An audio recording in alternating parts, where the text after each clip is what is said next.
So now we come to chapter 20, which is on page 455. And yesterday we were describing how there's 3 chapters on Abhidheya. And the first chapter is establishing what is Shuddha Bhakti. And what is the principal verse of Shuddha Bhakti? Anya Bilasita Shunyam Jnana Karmadi Anavritam Anukulyena Krishnanu Shilanam Bhaktya Uttama. This is Uttam Bhakti. And what is the distinction between Bhav and Bhakti was also discussed. Klesh Agni Shubhada Moksha Lakhuta Krit Sudurlabha. This Sandra Ananda Visheshatma Sri Krishna Akashani Chasa. This was discussed in the 19th chapter. So now we're coming into the 20th chapter. Don't forget the 19th chapter. Don't walk away from it and think, oh, we've done that, we've gone through there, now I can just park that. No, we have to keep that resonating on.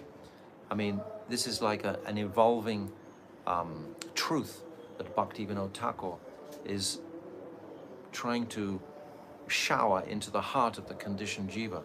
And it's an accumulation of all of these teachings that we've reached today. We've come through 19 chapters. We've come through what is Sambandha Gyan, deeply in the first 11 chapters, basically, 12 chapters of this Jaiva Dhamma. What is the relationship, the ultimate relationship between Krishna and the jiva? And then in the subsequent chapter 13, 14, 15, 16, and 17, we've come through what is Shakti Tattva in the 14th chapter. We've come through what is Krishna Tattva in the 13th chapter. And we've come through especially what is Jiva Tattva in 3 chapters. Jiva Tattva, Jiva bound by Maya, and Jiva liberated from Maya. And then we had Achintya Bheda Abheda Tattva in one single chapter, in the 18th chapter. It's all about the Jiva and his relationship with Ishvara. And that culminates in the philosophy of Achintya Bheda Abheda Tattva, that the Jiva is absolutely insignificant, yet he is a particle of the Supreme. He's coming originally from the Chit Shakti, via the Jiva Shakti. He's made of that Chit, that essence. But he's incredibly infinitesimal, so small. And Krishna is complete, Puna. This is the ultimate understanding that we must get. And this will create a natural humility in the heart. Without this natural humility, we can't move forward. Because if we're proud of anything in this material realm, what sort of qualification do we have to go to the spiritual world? Are you going to tell Lord Narayan or Krishna, don't you know I'm a great Mridanga player? Don't you know I'm great at this? Hey, don't you know all my glories? I was doing this, I was doing that. Oh, I'm so, you know. Nothing can, the heart can't become soft. It's this softness, this is the quality of bhakti. Bhakti is warm, charming, beautiful, soft, delicate, sensitive. That's the quality of bhakti. So all these material qualities have to be purified. And this 20th chapter is now going to describe the angas of Vaidhi Bhakti. And this is essential for us to appreciate. It's like if ever you go into a Gaudiya Math for some time and you don't know these rules and regulations, you will get lots of slaps. Don't you know this? Don't you know that? Don't you know this? Don't you know that? Oh, that's, don't do this, yes, don't do that. Yes, and if you don't know these things, you're a fool because you don't know them. So therefore you have no qualification to go there. But when you understand what are the rules and regulations and you know how to follow them, then at some point in your life you can neglect them for a higher purpose. But if you don't know what they are, you'll be just treated like an ignorant child or like an animal. He doesn't know how to wash his hands properly. He doesn't know which side to face the deity. He doesn't know how to honor prasadam properly. He doesn't know what proper etiquette. He doesn't know these things. So first we should know these things. Otherwise you're in ignorance, you're like an animal. And people won't give you respect sufficiently to hear your, or to assist you properly. It's just a question of our respect for the process. There is a process, and it's called Vaidhi Bhakti. It's a process. We can't short circuit it and pretend it's not there. We should understand it. So this 20th chapter is going to unpack it thoroughly. And at the end of the 20th chapter, what's the next chapter? It'll be approaching Raganuga. So then we'll be able to discard a lot of this. But if we don't know this 20th, you've jumped a step. And the danger of this imitation or sahajya will be, I've seen many times younger devotees in Radha Kund performing different acts, and they have no idea what they're doing. They're talking about rag marg and internal realization, but they don't even know how to act on the ground. So it's hypocritical. It's imitation. It's not real. They haven't properly imbibed the reality of this journey, of this path. So Vaidhi Bhakti is there. So we'll start. And this is still continuing the Abhideya. Like I was saying yesterday, 3 chapters on the Abhideya. Shuddha Bhakti makes the platform. Now this are the rules and regulations of Vaidhi Bhakti. And then will come the details of Raganuga Bhakti. And then after that will come the details of Bhav Bhakti. So it's in sequence, it's in process. How can you suddenly miss something out? It's like if you go to a school, you can't just jump a whole class. You'll be caught at some point because you didn't do this particular study of this particular topic. So this is Prameya, Abhideya again, Vaidhi Sadhan Bhakti. Brajanath and Vijay Kumar returned to Brajanath's home before noon. Brajanath's mother, you remember they'd gone in the morning time to speak with Babaji. Now they'd come back for noontime prasadam. Was waiting for them and lovingly served them sumptuous prasad. On completion of the meal, uncle and nephew had affectionate discussions, and Brajanath gradually explained to his respected maternal uncle all the instructions that he had previously heard from Babaji Maharaj. So Vijay Kumar is catching up with the other 9 dasmulas that we've gone through already. When Vijay Kumar heard these nectarian instructions, he became blissful and said, "You are most fortunate. Sat Sangha is obtained only by great fortune. You have obtained the very rare association of a great saint like Babaji Mahashai, and he has given you substantial instructions about the highest goal of life, Paramartha." Paramartha is the topmost. Param, Artha. Artha means wealth, so the topmost goal. So this Sudurlabha, it's called, very rare.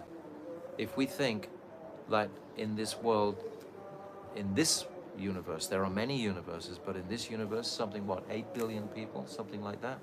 And how many people are actually practicing a pure spiritual path? And out of those people who are practicing a pure spiritual path, how many are going to become realized in that path? Most are going for moksha, which we've just described. And they're thinking that is spiritual life. You can see all the different societies and so on. They're all meditating on Om. Yesterday was the day before. There was a video about thousands of people in Italy all meditating together and vibrating the name Om, which is certainly better than fighting each other in the streets. It's a step up, but at the same time, what is going to be the conclusion of that? What do they want? What is their aim? They want peace. They want peace in the world, so it'll give them peace in heart. But this is not what our object is. Our aim and object is not for peaceful. The gopis, were they thinking about, how I can become peaceful? The gopis were fraught with anxiety. How can I satisfy Krishna's calm? And the politics that go on in Braj are phenomenal. Between Chandravali, Saiba, Padma, etc. So many intricacies, and it's all about relationships. It's how they're dealing with each other. It's very beautiful. So, Paramartha. One who hears Bhakti Katha and Hari Katha certainly attains good fortune and well-being. But if these topics are heard from the mouth of a great personality, then good fortune comes especially quickly. You are learned in all the Shastras, and your scholarship of Nyaya Shastra is especially unparalleled. You were born in a Vedic Brahmin family and are not without wealth. Vijay Kumar is talking to Brajana. All these opulences now appear as your ornaments. The reason for this is that you have taken shelter of the lotus feet of Vaishnavas and acquired a taste for Sri Krishna's Leela Katha. A taste for the Leela Katha. This is important. As they discussed the supreme goal of life in this way, Brajana's mother entered and said to Vijay Kumar, "Brother, it is so long since you were here. Please encourage Brajanath to become a grihasta, householder. From his behavior, I am afraid that he may become some kind of sadhu. Several people have come with proposals for marriage, but he has taken a vow not to get married. My mother-in-law has also endeavored in this regard, but he is not convinced." Why is Bhaktivinoda Thakur bringing this up? Because in every single household in India, every single household, without doubt, go through this same thing. Every household. Isn't it true? Yes. Yes. She's Indian. There's not a single household that is not concerned with their children getting married. From an early age, I mean, previously, historically, they would get married at 6 or 7. They would make the certificate, and then when they matured at 20 or 25, then they would actually get married, but they would make the connection. Astrologically. Yes, whatever, according to their caste and creed and so on. Yes, astrology would have a lot to do with it. But what I'm saying is because Western audience people don't understand this. They just think, oh, whoever I'm attracted to, that's going to be my marriage partner. But in Indian culture, in Vedic culture, it's not like that at all. Actually, the Western culture is quite barbaric. It's just based on what is our personal choices. It's not out of respect for our parents. It's not out of respect for our ancestors, etc. It's just what I want. It's so selfishly based, actually. In Indian society, they have more culture. Indian society is most cultured, and this is part of the culture. So this is like the backdrop to the story that we've heard here, because Bhaktivinoda Thakur knows this is going to be relevant to every Indian who reads this. It's going to be completely relevant, because they're all dealing with the same thing. They either want to get married or they don't want to get married. Mothers harassing them, grandmothers harassing them. It's true. Yeah. Completely. And in every household. It's not just one or two, it's all. And my mom saw my father just when they were completely married. She even didn't know who will be her husband. Like it's normal. Yes. They This don't is- know even who will be the No. husband. It's like they just see on the day when they're getting married. Yes. just- They take the veil off, Yeah. and then they see for the first time. But they And understand the principle of the relationship is to produce families, produce children for the family lineage, etc., to support their parents in old ages. There's a whole cultural understanding. It's nothing to do with sense gratification, the way that we have the emphasis on that in the West. Of course it's sense gratification, but it's not the same depth of with sense gratification in the West. responsibility. It's with responsibility. Yes, it's with responsibility all the way through. And they live together whole life. Regulated, yes, yes. It's very wonderful to appreciate this. It's like in every Indian home that I've ever stayed in, I see, a 50-year-old son staying with his mother. He'll touch her feet every single morning. And father, this mood of respect is a very strong platform for spiritual life. If it's based on these principles of respect, then you have support on your journey. But in the Western culture, often the kids will leave these days when they're 15, 16 and never even go back. They'll do whatever they want to do. And what is the result of that? Completely pagal individuals. They've got no support, mentally dysfunctional, distorted, mental diseases. I don't think you even have hardly any psychiatrists in India.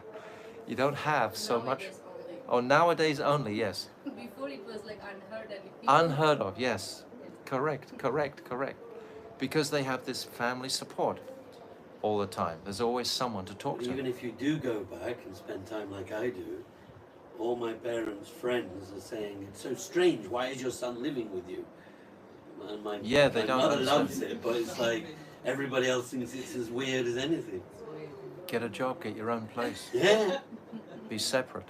yeah. Don't support your parents in old age. In the Western world, we have so many old age homes. You know, in India, not so many. Every family I know in India, they all have mother or father, old mother or father living with them. All of them. They all have them there. It's the culture. It's very rich. I think in Russia you have also much more of this. Not the same way, but Russia has something of a culture.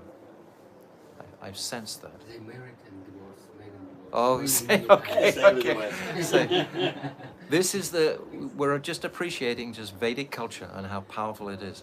Because actually this chapter is all going to enunciate what is Maryad, what is the etiquette. Maryad, what is Ha- Maryad? Means etiquette, Etiquette. yes. How to behave. What is correct behavior? Write it down, you won't remember it. Maryad, remember. Okay, so I'm just explaining why Bhaktivinoda Thakur is bringing this in. The Western people might keep thinking, why we keep talking about this marriage all the time? Because we've had about 5 or 6 chapters where they're trying to pressure Brajanath into marriage. So it has a backdrop to it that we should appreciate. Please encourage Brajanath to become a Grihastha household. From his behavior, I am afraid that he may become some kind of sadhu. They don't want their children to become sadhus. Once they become sadhus, they're very happy and proud, but they know that the child will never go back to the house again. Once they become a sadhu in a temple, then it's not etiquette for the sadhu to go back to his family house. It's described like vantasi. It's like eating your own vomit. Once you've left that home, then and become dedicated your life and soul to the supreme worship, then you have no more, because you know how dangerous that is. They'll just catch you again and influence you again to come back into the family. When a weakness of heart comes, you might just jump back into the family rather than stay on the journey. After listening to his sister, Vijay Kumar replied, I will stay here for 15 days and reflect carefully on this matter, and then inform you of my decision. Now please go inside the house.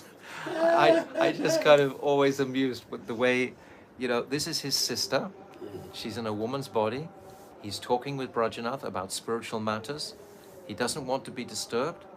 And you please now, again, go in the house. Don't sit here with us, because you don't really have an interest in what we're discussing. We're discussing spiritual matters, but your mind is more focused on the material situation. So therefore you have no value in staying here. So Western feminists will have a field day with this. yes, I know. That's why I commented on it. Yeah, anyway, that's all Western rubbish, Yes. that they've put words around these things to try and make them acceptable, like feminism. I can't even say it properly, and all these things, you know. Brajanath's mother left, and Vijay Kumar and Brajanath again engaged in talks about the supreme goal of life. The whole day passed like this. The following day, when they had taken their meal, Vijay Kumar and Brajanath... Vijay Kumar said, Brajanath, this evening, let us both go to Srivasangam and hear from Babaji Maharaj the explanations of the 64 Angas of Bhakti given by Sri Rupa Goswami. Hey Brajanath, may I achieve association like yours, birth after birth.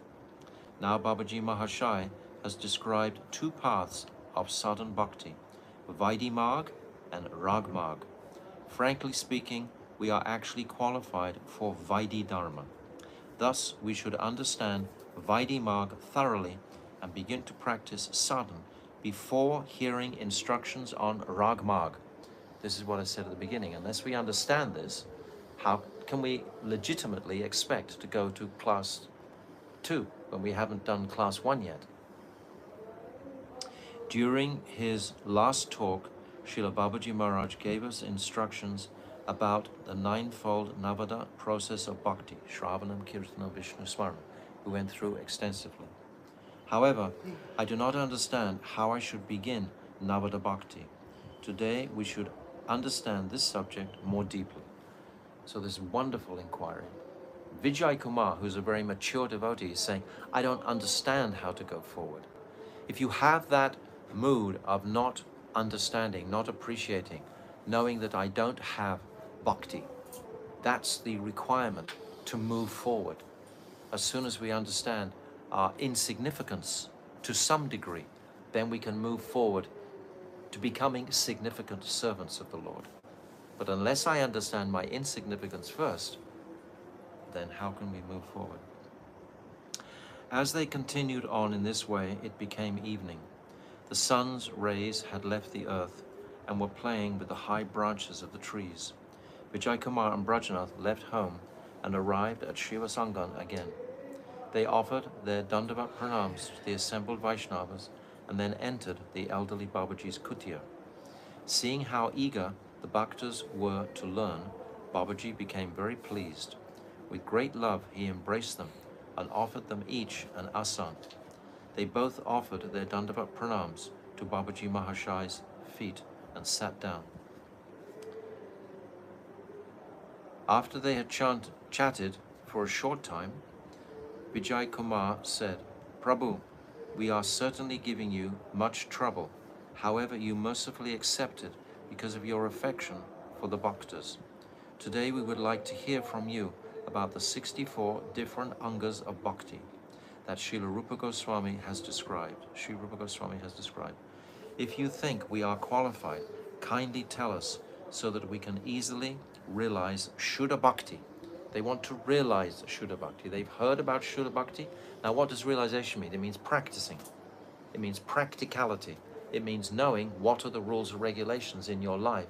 So your life is surrounded by a respectable activities.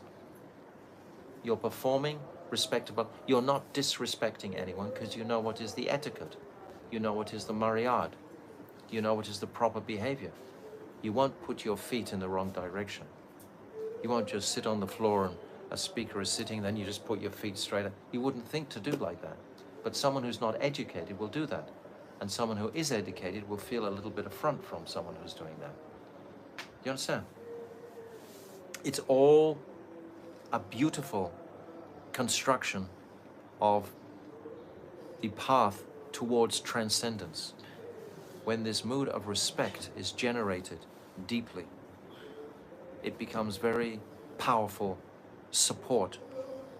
I can remember once in an assembly on a Braj Mandal Prikrama that one lady got up.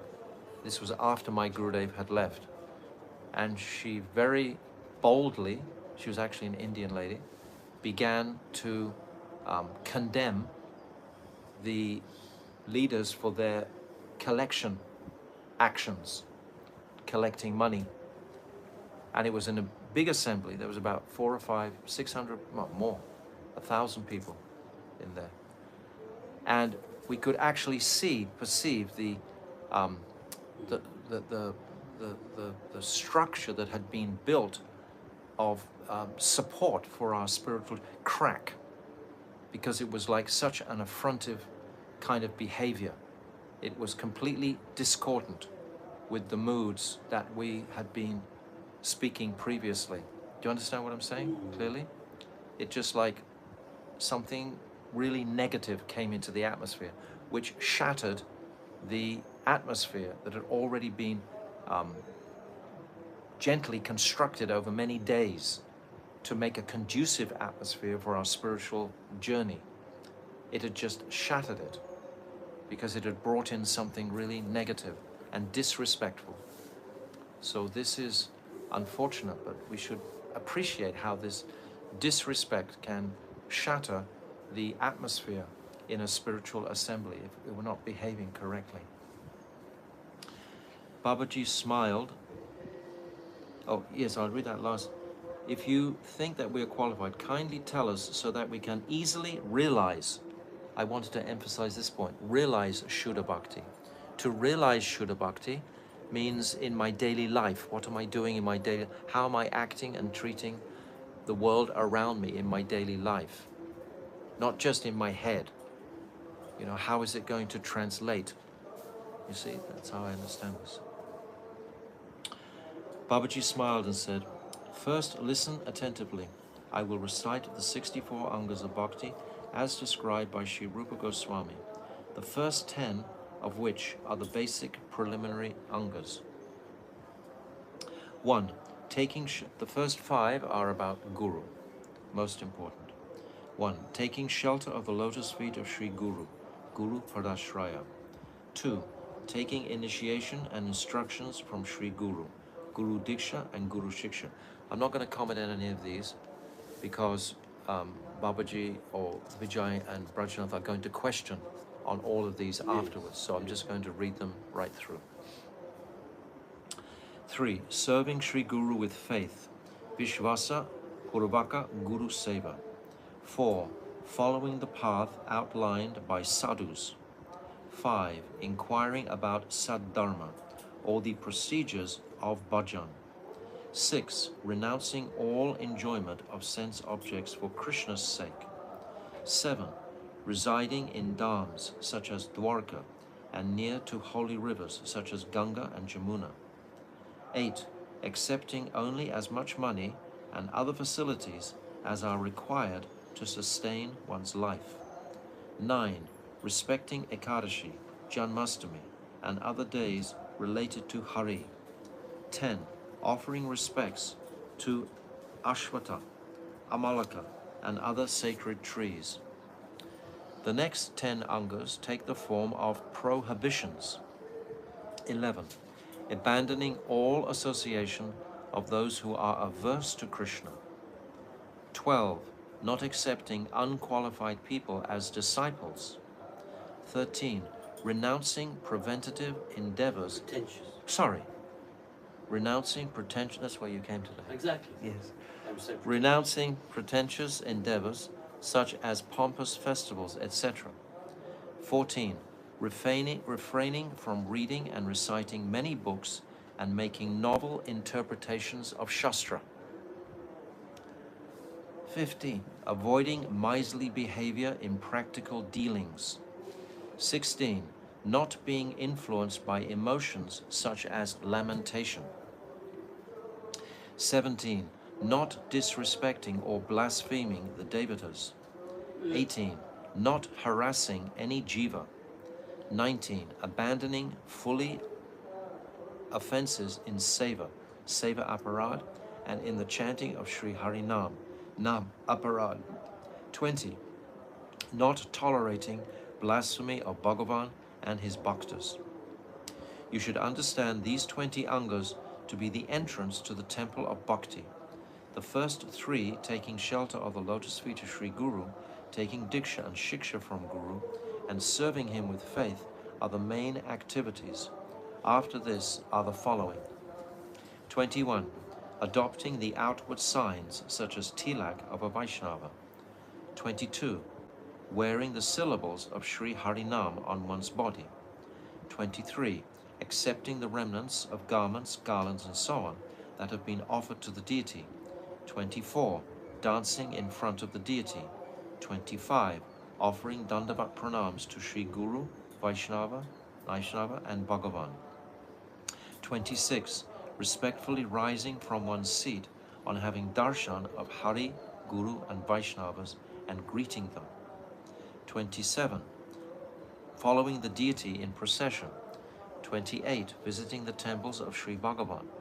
29. Circumambulation, parikram of the temple. 30. Performing deity worship, puja and archa. 31. Serving Sri Krishna like a king, paricharya. 32. Singing. 33. Performing congregational chanting of Sri Krishna's name, Namsik Sankirtan. 34. Performing japa of the Gayatri mantras at the 3 sandhyas after first performing archavan. 35. Offering submissive prayers or entreaties. 36. Reciting bhajans or mantras in praise of Sri Krishna. 37. Relishing Bhagavat Prasad. 38. Drinking Sri Charanamrita, the nectar that has washed the Shri Krishna's lotus feet.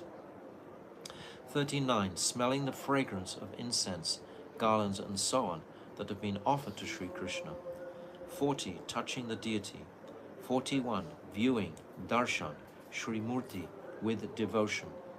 42. Having darshan of arti and festivals, etc. 43. Hearing about the names, forms, qualities, pastimes, etc. of Sri Hari. 44. Always anticipating Krishna's mercy.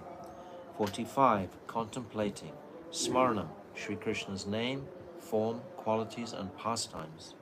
46. Meditation. 47. Servitorship. 48. Friendship. 49. Self-surrender, Atmanivedana. 50. Offering one's very dear items to Krishna. 51. Incessantly performing activities for Krishna's pleasure. 52. Full self-surrender, Sharanagati, unto Sri Krishna's lotus feet. 53. Serving Tulsi Devi. 54. Respecting Srimad Bhagavatam and other Bhakti Shastras. 55. Hearing and singing the glories of Sri Hari's Dham and his appearance places such as Mathura and circumambulating them. 56. Serving the Vaishnavas. 57. Celebrating festivals related to Sri Krishna in gatherings of sadhus according to one's means. 58. Observing the vow of Chaturmasya, especially Niyama Seva, in the month of Kartik. 59. Celebrating the festival of Sri Krishna's appearance day. 60. Shraddhaya Sri Murtaya Sevana, serving the deity with faith. 61. Bhagavat Shravana, relishing the meaning of Srimad Bhagavatam in association with Rasik Vaishnavas. 62. Sadhu Sangha, associating with bhaktas who are of the same mood, affectionate, and more advanced than oneself. Swajatiya Shushnigda Sadhu Sangha. 63. Nam Sankirtan, loud congregational chanting of Sri Krishna's name. 64. Mathura Vas, residing in dhams like Mathura and Vrindavan. Although the last 5 angas have been described at the end, they are nevertheless the most important. They are also referred to as the Panch Anga Bhakti, the 5-fold devotional service. All these angas are to be followed with body, senses, and the inner faculty, mind, heart, and soul in the worship of Krishna. So, those are the 64 angas, and these are going to be unpacked in the rest of this chapter. In the end, Maharaj, he doesn't mention Navadvip 64. He mentions Mathura and Vrindavan. Same. Yes. Non-different. Interesting They're he doesn't non-different. They're non-different. One should be familiar with the non-difference. Goradam is Gupta Vrindavan. So Gupta Vrindavan, you can always substitute Mathura for Vrindavan. It's the holy dhams, basically. Okay? Many questions, perhaps. But they're all going to be answered in the rest of the chapter. These 64 angas of bhakti are very beautiful to hear, contemplate, and reconcile in our lives, that we're able to adjust every situation and to be comfortably following all of these items, regardless of the situations. We can always manage to have this support. These are all manifesting from Sri Rupa Goswami, who is the head of our line. So we should take them all very seriously. So tomorrow we'll begin to unpack them. You see, the first question Vijay asked, Prabhu, please give us some detailed instructions regarding Guru Padashraya. So we'll start there tomorrow. Srila Bhaktivinoda Thakur ki jai, Jai Vedama ki jai, Gaur Premanandi, Hari Hari Bol.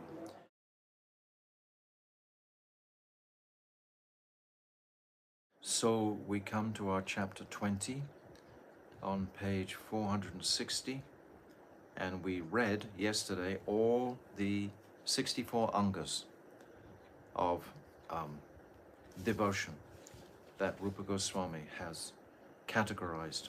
And today we're going to unpack, actually the rest of this chapter will simply be unpacking all of these, right the way through the whole chapter. So we'll start. Vijay, Prabhu, please give us some detailed instructions regarding Sri Guru Padashraya. This is the principle, the first one. Babaji, when the disciple has become qualified for undivided Krishna Bhakti, he should take shelter of the feet of Sri Guru, and by coming close to the qualified Guru, he will learn Krishna Tattva. The Jiva becomes qualified for Krishna Bhakti only when he is faithful. That means his Nishtha has become completely fixed, his focus is totally unwavering on the nature of Guru, on the potency of Guru.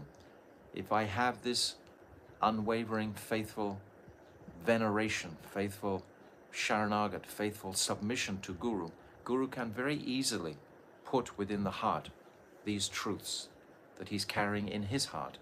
It's a literal transmission coming from the heart of Guru into the faithful Shishya. By the influence of pious activities, Sukriti, performed in previous births, he hears Harikatha from the mouths of sadhus, and a strong faith in Krishna arises in him. This is called Shraddha. Together with Shraddha, the mood of taking shelter, Sharanagati, also appears to some extent. Shraddha and Sharanagati are almost the same tattva. Sharanagati is submission, but you can't be submissive until your faith has become strong. So the two are practically synonymous. The disciple is qualified for undivided Ananya Bhakti when he has developed the strong faith. Krishna Bhakti is certainly the best and highest attainment in this world.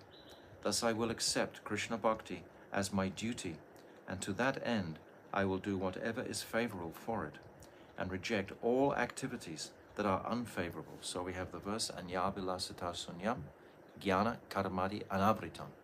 This is rejecting. These are the prohibitions first, and then the tatashta, the Swarup Lakshan, Anukulyena Krishnanushilanam Bhakti Uttama. This is the key verse to understanding what is Shuddha Bhakti or Uttam Bhakti. Krishna is my sole protector, and I accept him as my exclusive guardian. I am very poor, wretched, and destitute, and my independent desire is not beneficial for me. My material independent desire. As soon as that independent desire comes from the soul, then I become encased in this material conception, this material atmosphere where I'm trying to exploit, because we've said many times the nature of the jiva is anand. Ananda Vyasat is the very intrinsic nature of the soul. It's full of bliss. And now it's described Sharanagati, I think. Sharanagati, yes. Sharanagati. So these 6 symptoms of Sharanagati: Anukulyasya Sankalpara, Pratikulyasya Varjanam, Rakshisyasyati Vishvasyo, Gopritva Varanam Tata, Atmanikshkepa Karpanya, Tadvidi, Sadvidi, Sharanagati. So these are the 6 symptoms that Bhakti Vinod Thakur has described. And we can post this verse on our WhatsApp and you can study that. But I'm sure the devotees understand what is these 6 symptoms. Anukulyasya Sankalpa, accepting everything that is favorable, rejecting everything that is favorable, accepting the Lord as my protector, as my guardian, and ultimately surrendering everything unto the Lord in great humility. These are the 6 symptoms of Sharanagati. And Bhaktivinoda Thakur is saying here, or Babaji is saying here, that Sharanagati and Shraddha are practically the same. So we can meditate on this. Yes, he's saying this. Thus, I will accept Krishna Bhakti as my duty, and to that end, I will do whatever is favorable, Anukulyasya, and reject all activities that are unfavorable, pratikulyasya.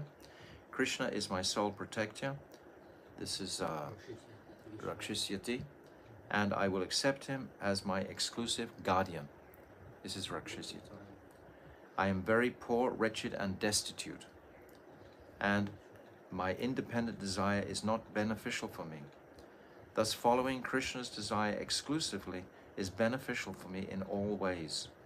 When the jiva attains that qualification, he becomes anxious to hear instructions on bhakti and accept shelter at the lotus feet of Sadguru. That is to say, he becomes his disciple and accepts instructions, shiksha, on bhakti. Tad vignaktam sagurum eva bijachet samit panir shrotayam brahma nishtam mundaka upa.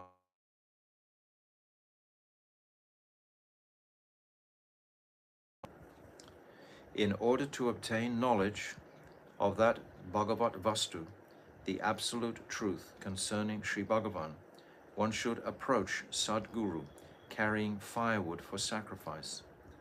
The qualification of Sadguru is that he is well versed in the Vedas, absorbed in the absolute truth, Brahmagyan, and devoted to the service of Bhagavan.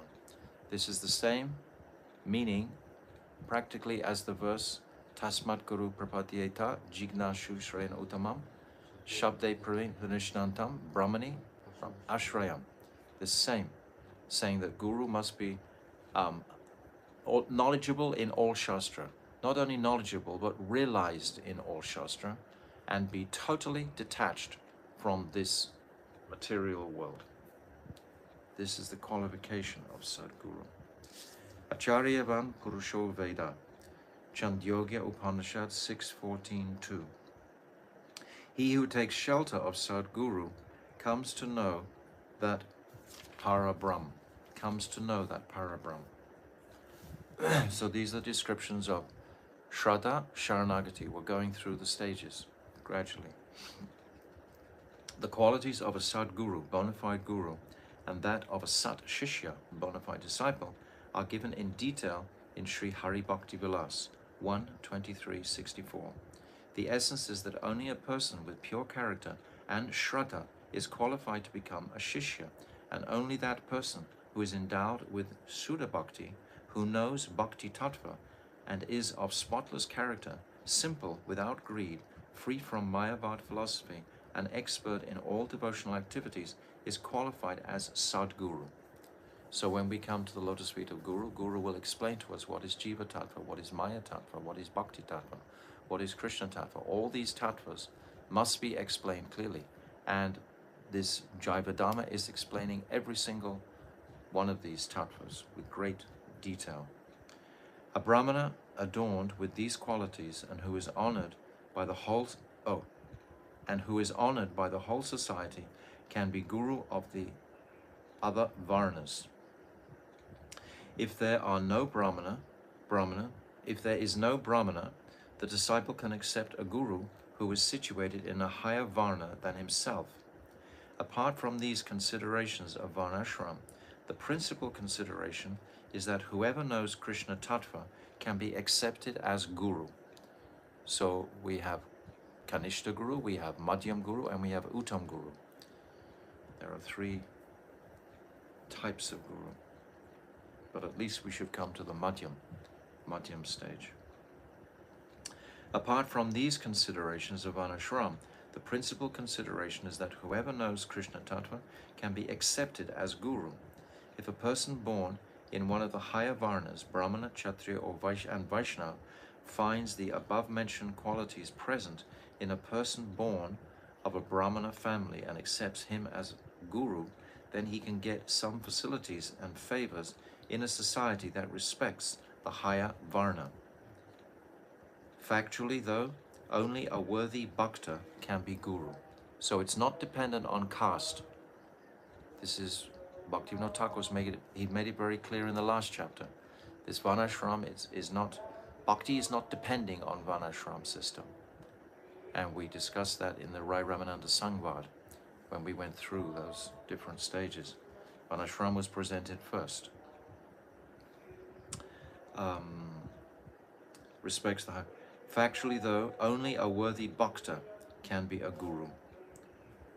Of course, we are in process to coming to the lotus feet of Krishna, and that connection must be there in the guru to Krishna. Otherwise, what can guru give if bhakti is not there? The rules for testing the guru and disciple, as well as the determination of time, are given in the Shastras. The purport is that the guru will bestow his mercy upon the disciple when the guru perceives the disciple to be qualified, and when the disciple has faith in the guru, understanding him to be a Shuddha Bhakta. So it's from both sides. When the guru perceives the qualification of the Shishya, and when the disciple perceives and his faith is resolute in the competency of the guru, in the purity of the guru, then that connection will be very strong. Then sambandha will manifest. There are two kinds of guru, Diksha Guru and Shiksha Guru. One has to accept Diksha from the Diksha Guru. At the same time, one also has to take Shiksha concerning Archan, deity worship. There is one Diksha Guru, but there can be several Shiksha Gurus. The Diksha Guru is also competent to act as Shiksha Guru.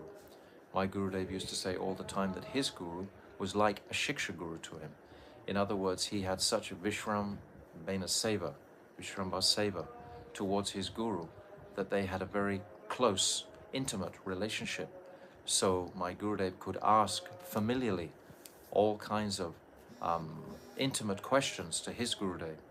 And he often related to us that his Guru, his Diksha Guru, was like a Shiksha Guru to him. But it's not always the case. Every single Shishya is different. Every single disciple is going to be different. And the specialities of their heart's connection is going to be different. It's always going to be a unique situation for every single individual. Bhaktivinoda Thakur Babaji is just giving the guidelines here. But we should understand that every single relationship is completely unique. It has to be, because every heart is unique. Every guru is unique. Every individual is unique.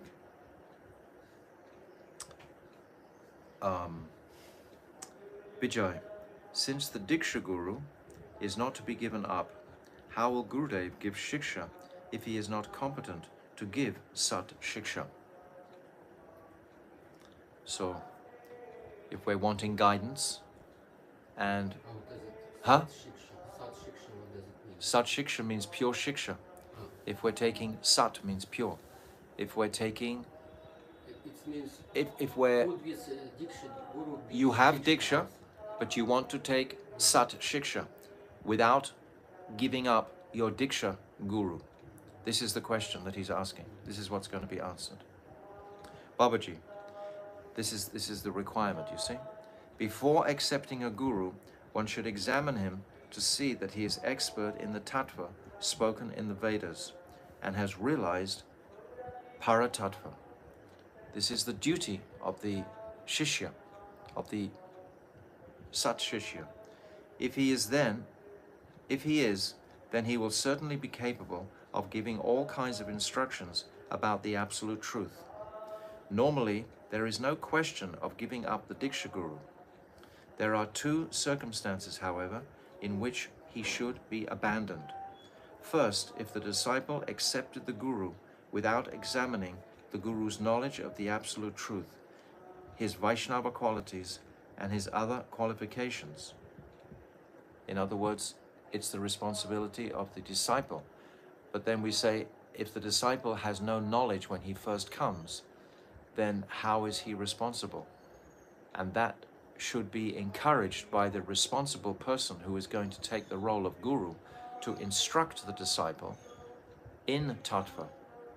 And then by those instructions, the disciple should be able to discern, be able to understand whether this Guru is actually fully competent and capable to fulfill my desires to come to Krishna in full devotion. Understand? It's a lot depending on the disciple also.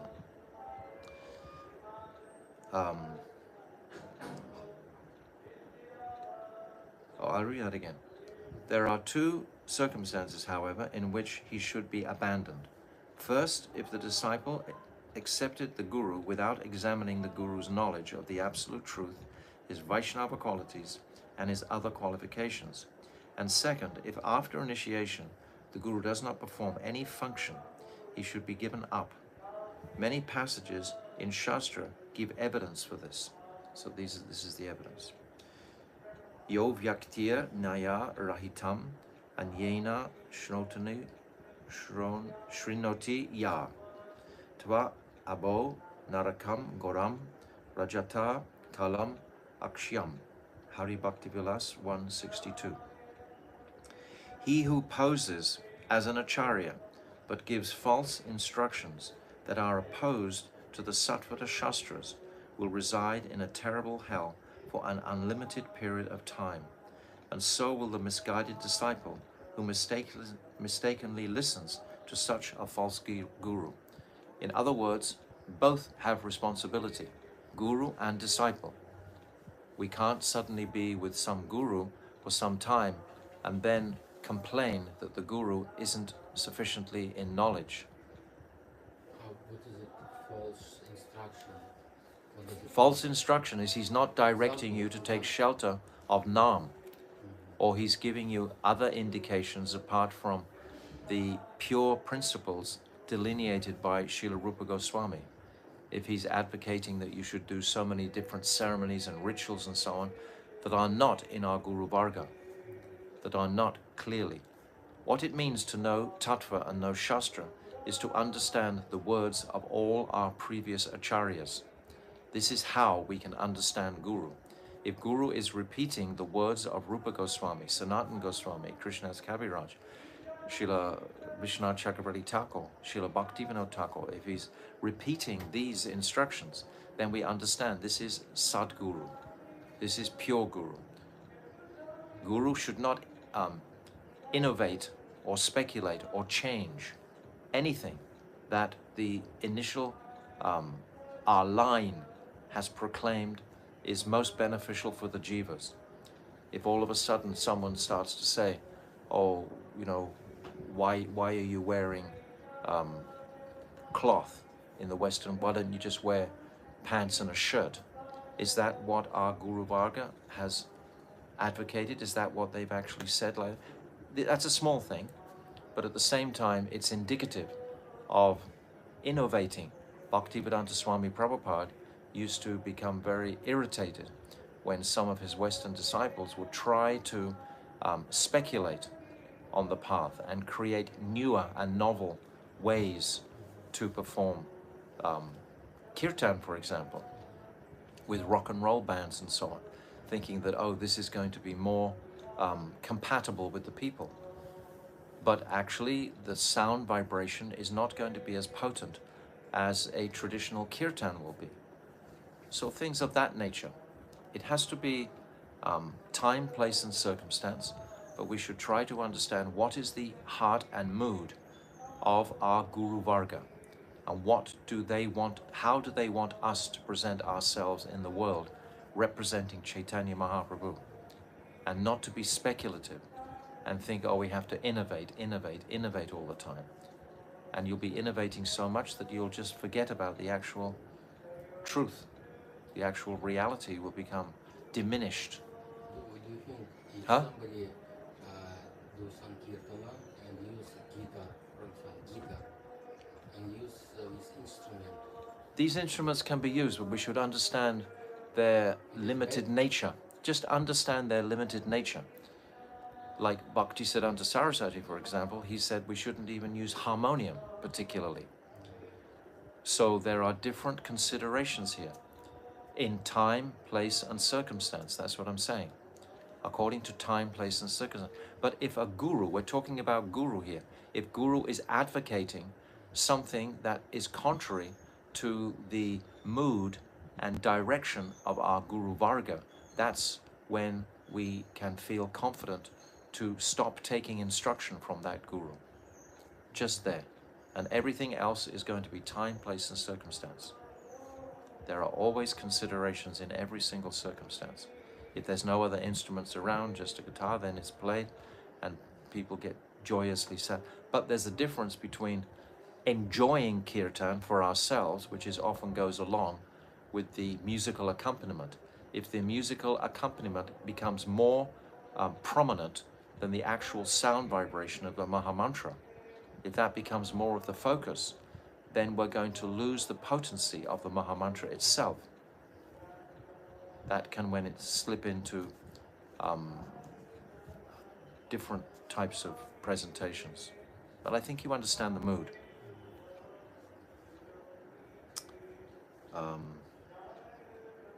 False Guru. Guru apya avilaptasya karya karyam ajanata utpata pratipannasya pratigyago vidyate.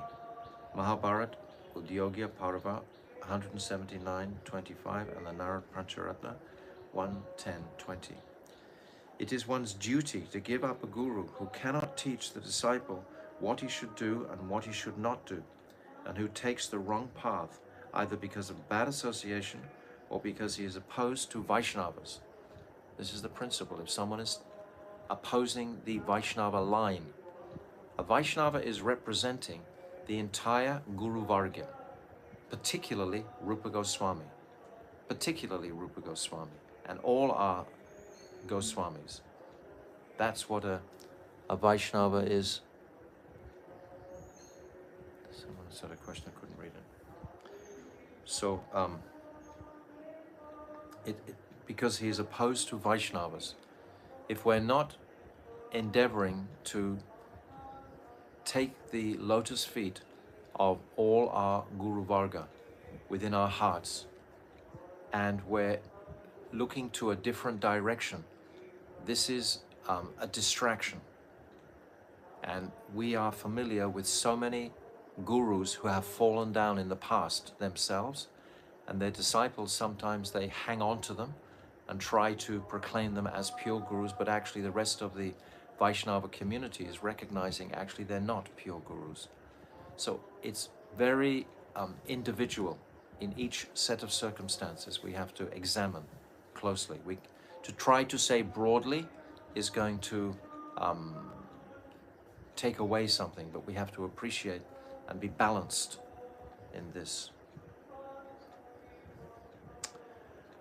Avaishnavo padishtena matrena naryam brajet punascha vidhana samyagrahad Vaishnava Guru Hari Bhakti Vilas 444. One goes to hell if he accepts mantras from an Avaishnava Guru. That is, one who is associating with women and who is devoid of Krishna Bhakti. Therefore, according to the rules of Shastra, one should take mantra again from a Vaishnava Guru. So Bhaktivinoda Thakur is making it very clear that if one has come into that difficult situation where his Guru is actually in the falling down or in the process of falling down in a gross way, like it's described here, that he's associating with women, etc., looking for material enjoyment and pleasure, in other words, that he's not detached from this material world, then he can be rejected. The second circumstance in which one may reject the Guru is if he was a Vaishnava who knew the spiritual path and principles when the disciple accepted him, but who later became a Mayavadi or an enemy of the Vaishnavas by the influence of Asata Sangha. So I think all of us listening know many personal examples of these types of fallen gurus. We have a history of it, especially in this age of Kali, in this age now. There are so many persons who have endeavored on this path, but then they have become prone to bad association and have fallen from this path. Therefore, we've seen, personally in my life, I had two gurus prior to meeting Bhaktivedanta Narayan Goswami Maharaj, and both of those gurus had had problems. So that was my error, not being educated sufficiently in spiritual truths to appreciate that at the beginning. But I was very young, I didn't know. All I knew was I wanted to chant Hare Krishna and come to Krishna. So the sincerity was there. So I was given mercy to come to a Sadguru. So many of us have also been through similar situations. So we have to, Bhaktivinoda Thakur is opening this out very clearly. It is one's duty to give up such a guru. However, it is not proper to give up a guru whose knowledge is meager. If he is not a Mayavadi or an enemy of the Vaishnavas and is not attached to sinful activity, in that case one should still respect him as guru, and with his permission one should go to another Vaishnava who is more knowledgeable and serve that Vaishnava and take instructions from him. We see in the life of Bhaktivinoda Thakur himself, his initial family guru, so to speak, was Bipin Bihari. And then he met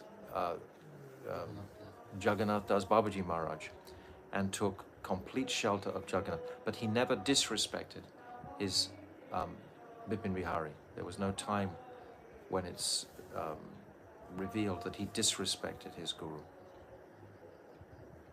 Vijay, please tell us about Krishna Diksha and Shiksha. Babaji, these pages, we can speak for a long time on this, but I want to go through the whole chapter and you can get the whole picture, and then we can come to our conclusion. Please tell me about Krishna Diksha and Shiksha. Babaji, one should accept Shiksha about the process of Archan, deity worship, and pure devotional service from Sri Gurudev. And one should learn, and one should then perform Krishna Seva and Krishna Anushilanam with a simple mood. Yeah, we should understand these truths. We will consider the Angas of Archan in more detail later. It is essential to take Shiksha from Sri Gurudev regarding Sambandha Gyan, one's relationship with Krishna, Abhideya Gyan, the process of devotional service, and Prayojan Gyan, the ultimate goal. Okay? It is mean Shiksha Guru, is spiritual master. Yes, we're talking about Shiksha. But take Shiksha from Guru. Take instruction. Here the word Shiksha means instructions. Shiksha literally means instructions. We have the Shikshastikam, the 8 instructions of Mahaprabhu. Shiksha means instruction. So we have an instructing spiritual master and we have a Diksha spiritual master. Here he's talking about receiving instructions from Gurudev in the process of Sambandha, Abhideya and Prayojan. Vijay, what does it mean to perform Guru Seva with faith? Babaji, one should not consider Sri Gurudev to be a mortal or an ordinary jiva. Rather, one should understand him to be the representative of all the devatas, Sarva Devamaya. One should never disobey him, and one should always know him to be Vaikuntha Tattva. So if you disobey Guru, in any regard, it's indicative of your lack of faith in him. And therefore, you lose your qualification as a disciple in that sense. So we should take this very, very seriously. Vijay, what does sadhu marganu mananam mean? Nugamanam, marga nugamanam mean? To follow the path of saints mean? Babaji, sadhan bhakti may be described as the means one adopts to fix one's mind on Krishna's feet, but it is one's duty to follow the path that the previous great personalities, the Mahajans, have followed, because this path is always free from misery and hard labor and is the cause of all auspiciousness. This is what we're just saying. we have to stick very, very closely to our Guru Varga. If our apparent Guru is doing something that is not in line, then we have to question it. Clearly, is this, like there's been cases when, in our experience, when Gurus have really deviated and it's been obvious, and there's other cases when it hasn't been so obvious, but still we have our Guru Varga to compare to. That's the line that we're coming in. So everything has to be according to the principles set by our Guru. And then it's very, very clear. There's absolutely no disturbance to the mind when our Guru Varga is very clear. Samirgya Shresham Hetu Panta Santapa Varjitaha Anavapta Smamam Purve Yena Shanta Pratishtirya Skanda Purana. No one person can perfectly define the course or path of devotion that one should follow, but the previous Mahajans, following each other in succession, have made this path of Bhakti Yoga clear and simple step by step. That means no one person can perfectly define the course or path of devotion.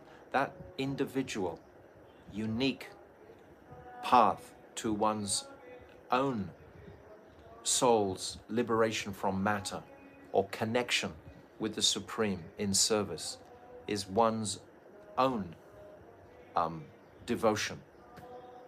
But the pathway to begin to practice that pure devotion has been enunciated by all the Mahajans. He's saying it again and again, the same thing that he said before. In succession, have made this path of Bhakti Yoga very clear and simple, step by step. They have made it easy and have removed all the obstacles, great and small, so we can follow it fearlessly. We have, for example, Madhurya Kadambini by Srila Vishwanath Chakravarti Thakur, very clear, describing all the pitfalls on the journey. And then we have Bhakti Tattva Vivek by Srila Bhaktivinoda Thakur himself. There's many. And we have Bhakti Rasamrita Sindhu. We have Clear Path by Rupa Goswami. And we have Hari Bhakti Vilas by Sanatana Goswami.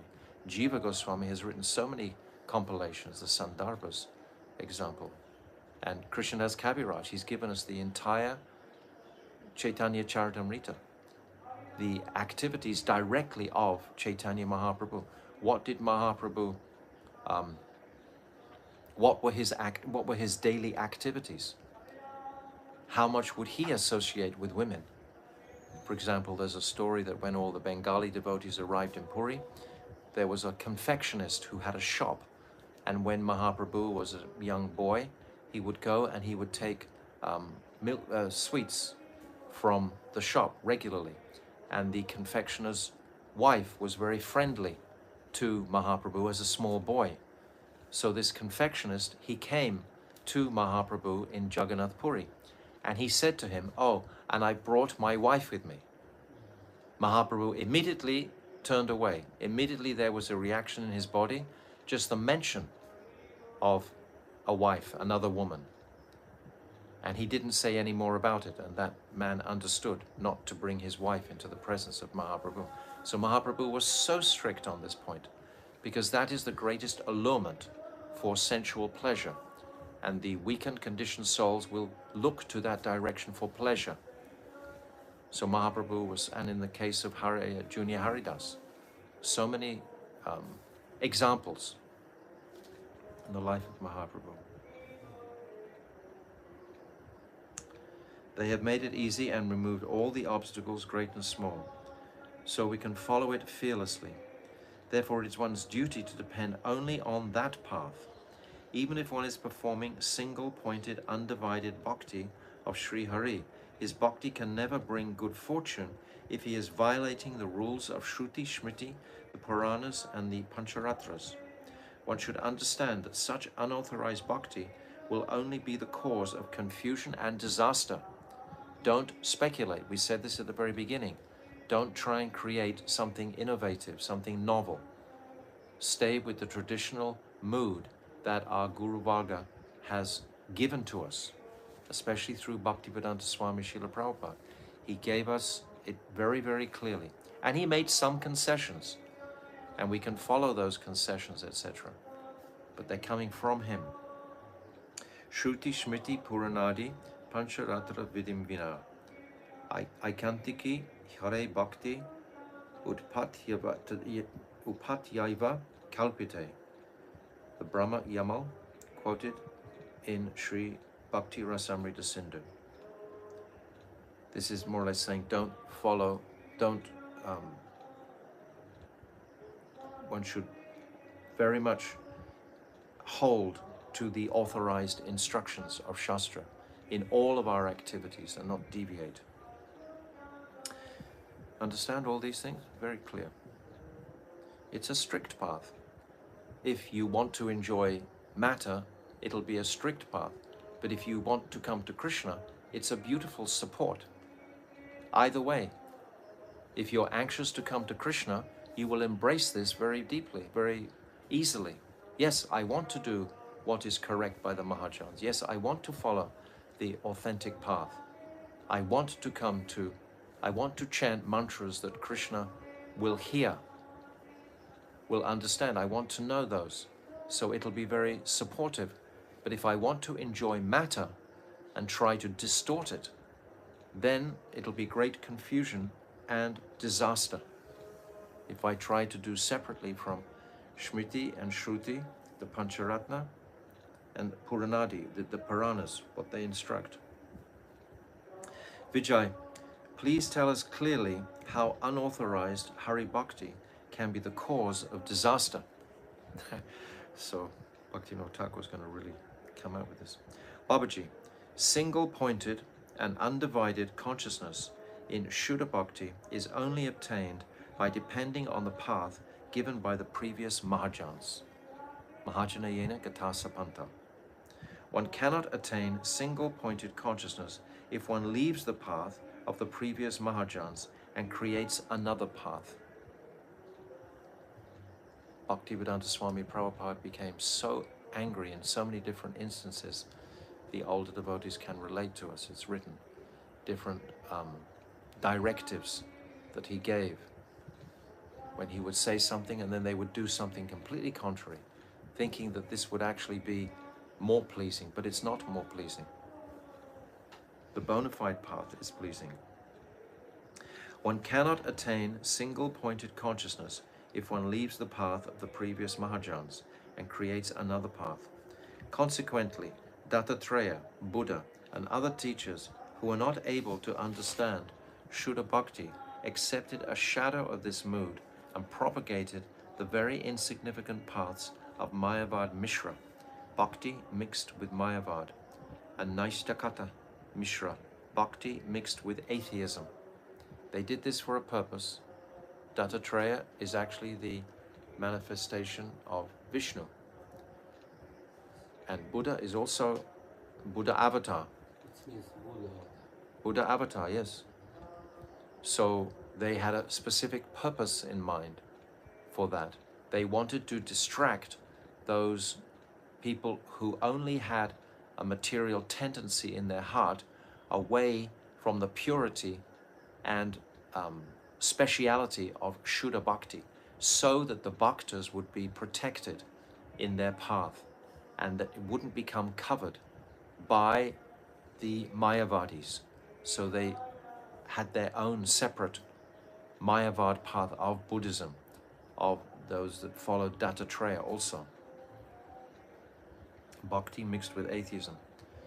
They designated these as single-pointed Hari Bhakti, but in reality, the paths that they put forward are not Hari Bhakti at all. They only create immense confusion and spiritual disaster. Now, in the bhajan of spontaneous devotion, Rag Marg, there is no regard for the rules of Shruti, Smriti, Purana, Pancharatra, and so on. The only concern the followers of this path have is to follow the inhabitants of Braj. But sadhaks who are qualified for Vidhi Marg must depend only on the path of Bhakti shown by Dhruva, Prahlad, Narad, Vyas, Sukha, and other Mahajans. If you want Braja Prem, even though Braja Prem, we can say, is beyond the rules and regulations, But if you don't follow the path of the Mahajans, then you will step off the path of Shuddha Bhakti. This whole topic can be discussed for days, actually, to open it right up, to explain it clearly. That is why Vaidhi Bhaktas have no alternatives but to follow the way of the sadhus.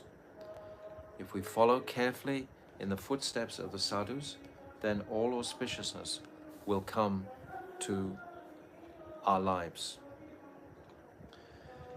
Vijay, what is the meaning of being inquisitive about Saddharma and the procedures of bhajan? That's an interesting question. Babaji, Saddharma means real dharma, or the dharma of real sadhus, and one should inquire enthusiastically to understand it. Yes, one should inquire enthusiastically just to understand that, not to look for some fabrication on it, not to read, for example, many worldly books by materialists, by people who are not following the four regulative principles even, and yet they are putting forward theories about love and so many different things of this nature. If you actually immerse yourself in those conceptions, then you're going to stray from the path of the you're going to not have so much faith in the path of the Mahajans. You're going to be thinking that, oh, these are new agey type of ideas. Yes, let me hear that, let me hear that. You know, and it's not it will not enhance your bhakti. This path of bhakti is very clear and defined. It's not speculative at all, not at all. But the way of the heart is very unique and individual. So we have to individually reconcile all these influences that will come to us. But the guiding golden rule is to follow the path of the Mahajans. To follow the path. Was Rupa Goswami reading different novel literatures that were around at the time? Was Sanatana Goswami reading different books and so on that were describing different aspects? If I think I'm so intelligent that I need so much inspiration from people who are not bhaktas, it's indicative of some difficulty, some fault within me. So what is the meaning of being inquisitive about Saddharma and the procedure of bhajan? Vijay, what does it mean to give up enjoyment for Krishna's sake? Good question. Babaji, material enjoyment, bhoga, means enjoying happiness from the pleasure of eating and so on. That bhog is usually opposed to bhajan.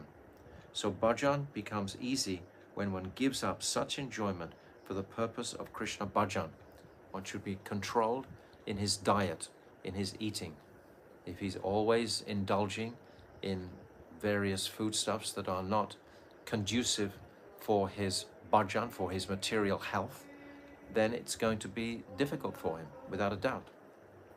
Especially in this age, when so much of the foodstuffs on the market are completely polluted, etc.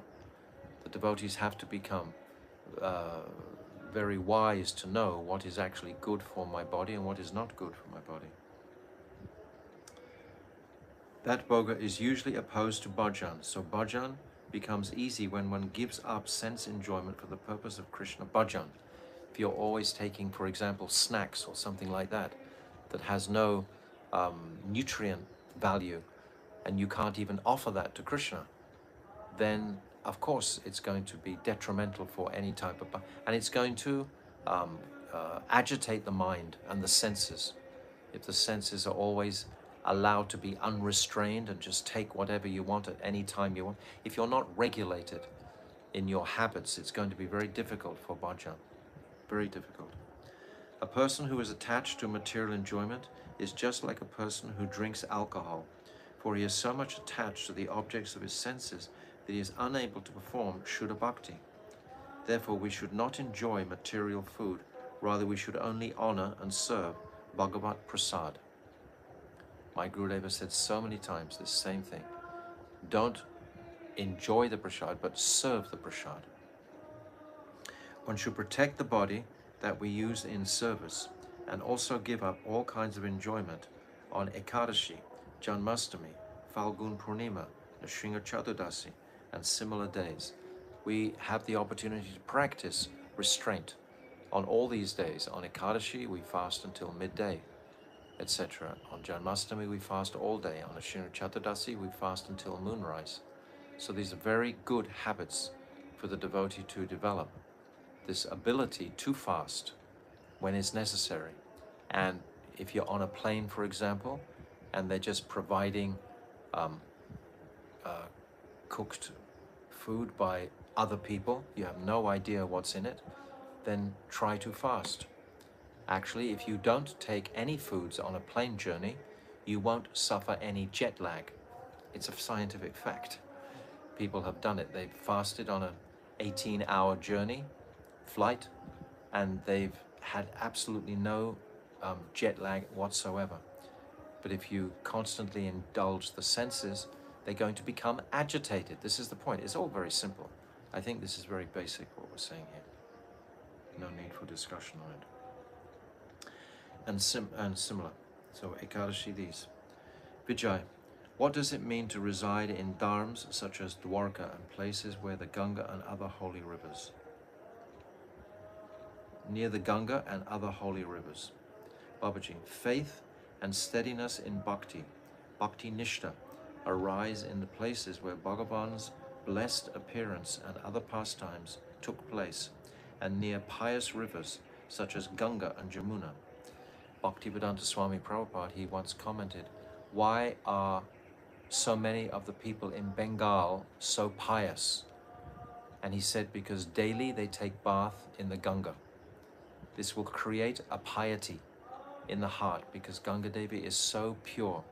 If we have that opportunity, even if it's for a few weeks, if we come visit, etc., then it's so advantageous to our bhajan to associate like this with these holy rivers. Faith and steadiness in bhakti, bhakti nishta, arise in places. Oh, I just read that. No. Did I read that? I didn't read it all.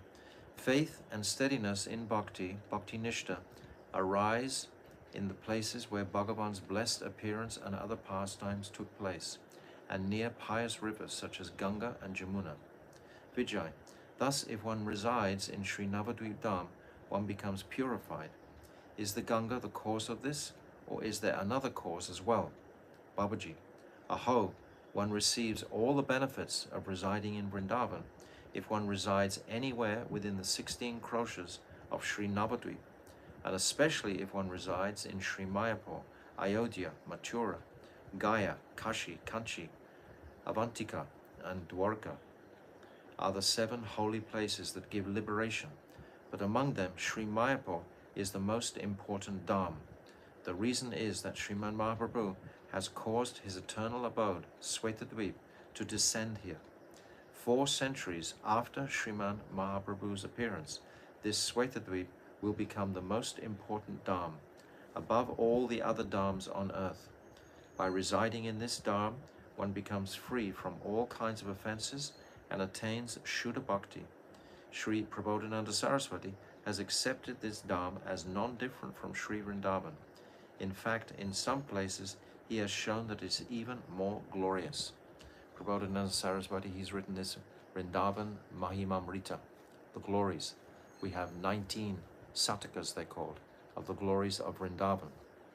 But he's also written the many glorifications of Mayapur Dham, of Gaura Dham, and they are non-different, essentially, but there is a speciality in Gaura Dham. So it's interesting that Bhaktivinoda Thakur is saying 4 centuries after Sriman Mahaprabhu. 4 centuries is the time when Bhaktivinoda Thakur himself begins to uncover the Dham. In Bhaktivinoda Thakur's lifetime, in the late 1800s, is when he wrote the Navadvip Dham Mahatmya, etc., and the Navadvip Bhav Taranga.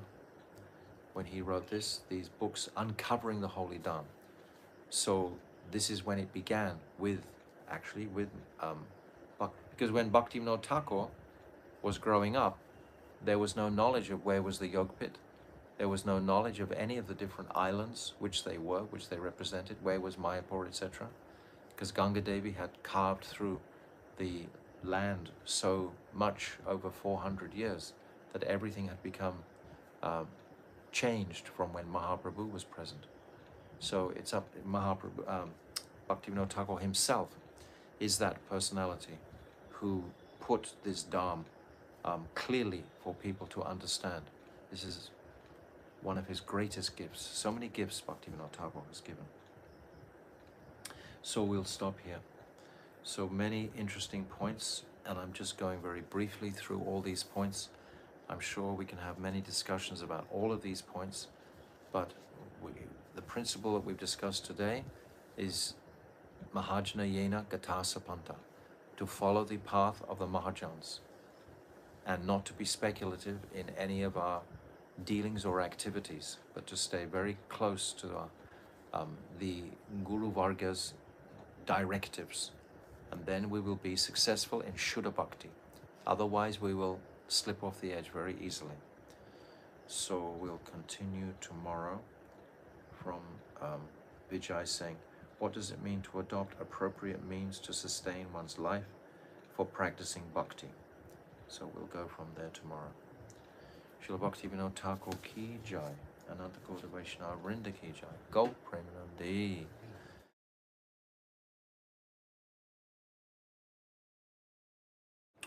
So now we're coming to our chapter 20, and yesterday we read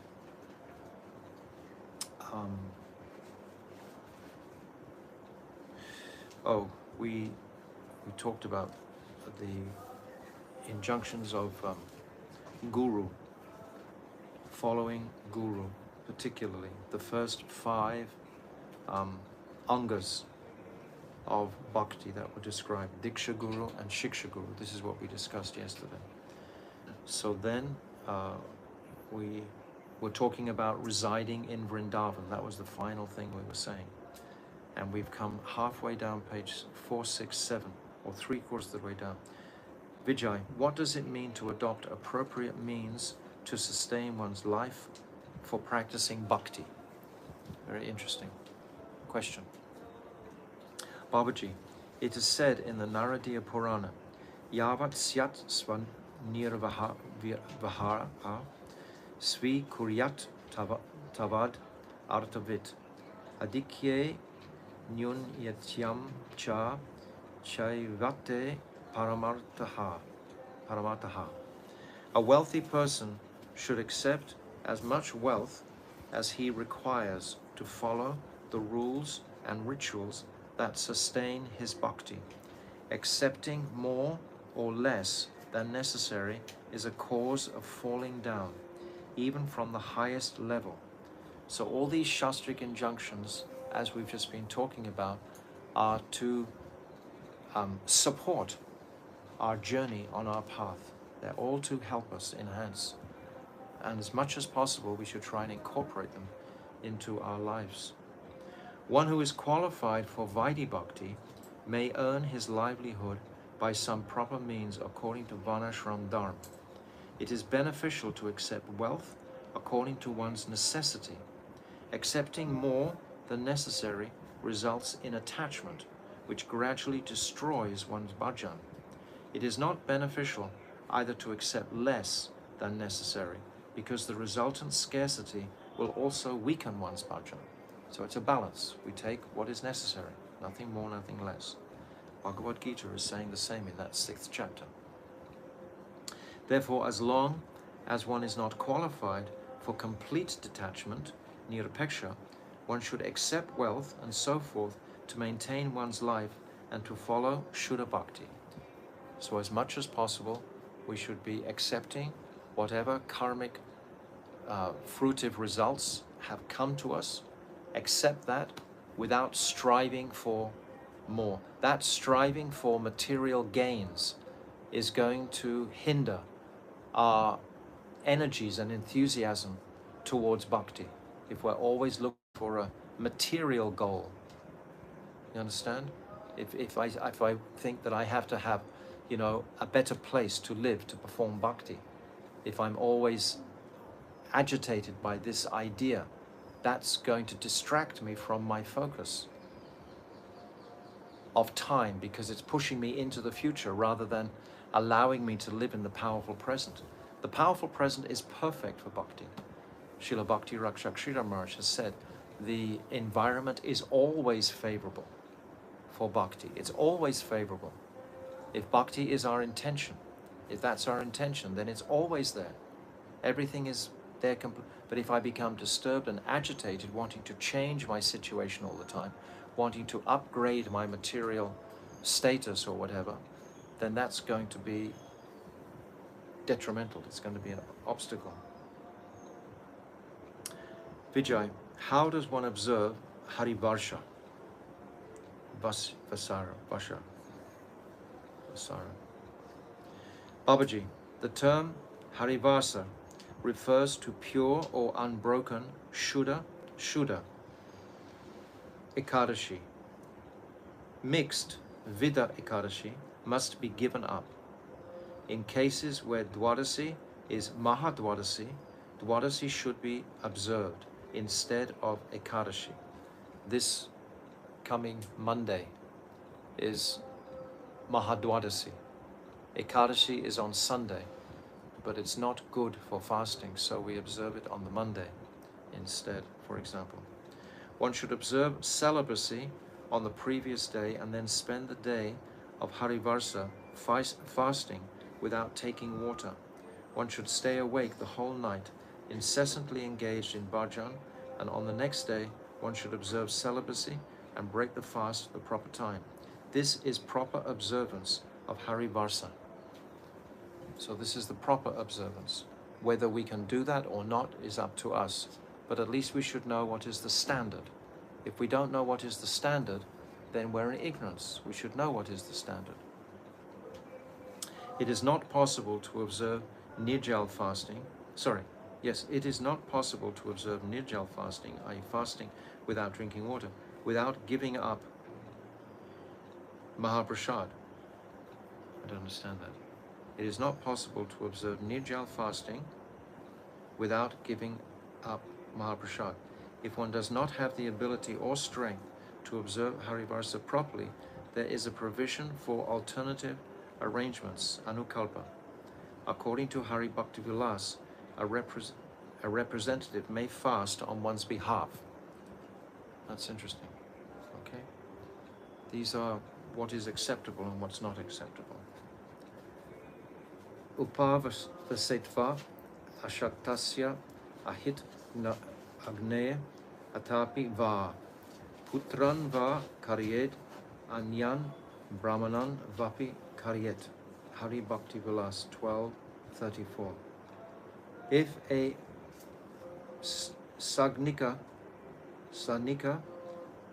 Brahmana is unable to fast, he may arrange for Brahmanas or his sons to fast on his behalf. Sagnika, I'm not sure what that means. Sagnika Brahmana, I'll check. The method of fasting through Harivasyana and so on is described as follows.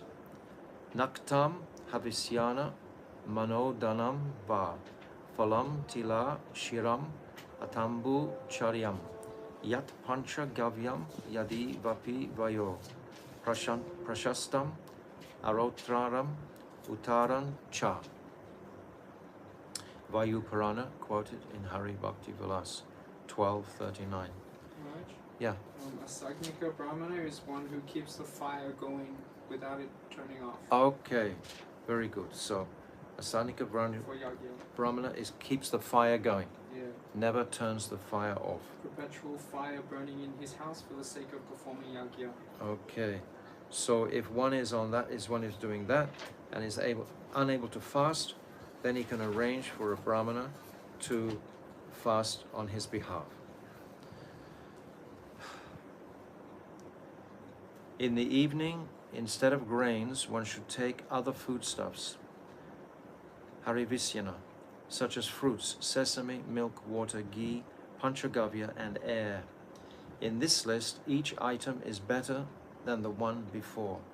According to Mahabharat, Udogya Parva, Astatyena Vrata Gnani Apo Mulam Phalam Paye, Havir Brahmana Kamya Cha Guru Vachanam Osadam. The following 8 items do not destroy one's brat, vow: water, roots, fruits, milk, ghee, the desire of a brahmana, the words of the guru, and herbs and medicines. Very clear. Vijay, how does one offer respects to trees such as the Ashwatha and Amlaki? Babaji, Ashwatha Tulasi Datri Go Bhumi Sura Vaishnavaha Pujita Prananta Dayata Shapoyanti Nrinam Agam. Skanda Purana. All of one's sins are destroyed if one remembers to perform puja and offer obeisances to the Amalaki and Pipala trees, Tulsi, the cows, Brahmanas and Vaishnavas. One who is qualified for Vaidhi Bhakti must maintain his journey in life while staying in this world. To do this, he is obliged to worship, meditate on, take care of, and offer obeisances to useful and shade-giving trees, such as Pipala, to fruit-bearing trees, such as the Amlaki, to worshipable trees, such as Tulsi, to cows and other useful animals, to Brahmanas who protect society by giving instructions on Dharma, and to Vaishnavas. The Vaidhi Bhaktas protect the world by performing these activities. Very beautiful.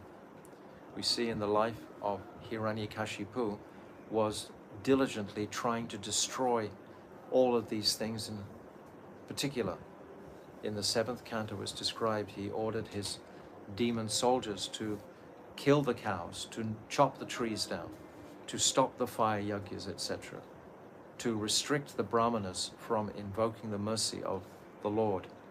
He understood the potency of the Vaishnavas. So today we have in society is very much opposed to this Brahminical Vedic culture. They chop the trees down everywhere. They do so many wicked things on the planet. So the Vaishnavas are always oppressed by these sinful activities. But in our own lives, we try to, as much as possible, honor all the cows, the trees, etc. The Vaishnavas are doing, and therefore we are becoming purified just by that intention. And if that intention is there, Krishna has the potency to manifest his mercy in that regard. There will be merciful forests and trees in the holy places, etc., where the Vaishnavas reside, like in Giriraj Govardhan, for example. There's many Vaishnavas who are planting trees constantly all around Govardhan. And here in Bengal, in the Mayapur land, for example, there are many trees being planted. So it's good. Vijay, please tell us in detail about giving up the association of people who are averse to Krishna. Okay, good question. Babaji, when Bhav appears, Bhakti becomes very strong and deep.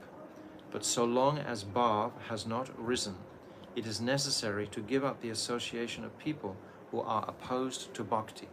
So when Bhav arises, you don't have to separately make an intention to give up bad association. Automatically that will be there. But when Bhav has not arisen, we should be very cautious about our association. Understand? The word Sangha, association, indicates attachment. This is what Sangha means. It means attachment. Sangha does not just mean being near other people and holding conversations with them. Sangha takes place when there is attachment in the proximity of, in that proximity and conversation. It is quite wrong to associate with people who are averse to Bhagavan. Association means sharing your inner intentions. If you're sharing your inner intentions with someone who's not a devotee, they're simply not going to appreciate your devotional sentiments at all, isn't it? They won't have any understanding of really what you're talking about. And they will bring in the material conception of, why are you wasting your time? Why don't you just get a job, get some money and be happy? They won't understand, you see? It is quite wrong to associate with people who are averse to Bhagavan. After Bhav has arisen, one never has any desire to associate with such people. Consequently, those with the adhikar for Vaidhi Bhakti should always stay away from such association. And association means sharing. Dadati pragnati guyam. This is the example of association. The creeper of bhakti, bhakti lata, becomes dried up by aversion to Krishna, just as polluted air and too much heat destroy trees and plants. So we must be very cautious about our association. And in today's world, our association either online as well as our association offline, so to speak. If we're associating in various social platforms with all kinds of people who are not particularly favorable to Krishna consciousness, that's not necessarily going to support our bhakti. We have to be cautious, give ourselves a chance here. Vijay, who are those people who are averse to Krishna? Babaji, there are 4 kinds of people who are averse to Krishna. Those who are devoid of Krishna bhakti and are attached to sense enjoyment, Vishaya. Those who are attached to associating with women, Stri Sangi. Those whose hearts are polluted by Mayavad philosophy and atheism. And those who are entangled in karma. One must give up the association of these 4 kinds of people. One should examine one's association and be very cautious. Vijay, what should we know about not accepting unqualified people as disciples? Babaji, it is a great fault to accept many disciples in order to gain wealth. To make many disciples, one must also accept those who do not have shraddha. But it is an offense to accept unfaithful people as disciples. Only those who have shraddha are qualified to be disciples. Others are not. If you have a great Siddha Purush or Mahapurush like Bhaktivedanta Swami Prabhupada, they have the capacity to accept millions of disciples without any disturbance to their own bhakti at all. But if you have a much, much lesser qualified guru, they're going to be influenced by the neophyte nature of their unqualified disciples, and it can just be really detrimental to one's bhakti. Vijay, what is the significance of giving up pretentious efforts in arranging festivals and so on? Babaji, briefly, one must perform Bhagavat Bhajan and maintain one's life at the same time. If one engages in extensive material activities, he becomes so attached to them that he cannot fix his mind on bhajan. My Gurudev describes sometimes in a temple, if we're spending all our time arranging for all the festivities and so many different details have to be attended to, and then we actually tend to forget the reason for the festival itself. We tend to not give ourselves sufficient time to meditate on the personality that we're celebrating, or the particular appearance or disappearance day, etc.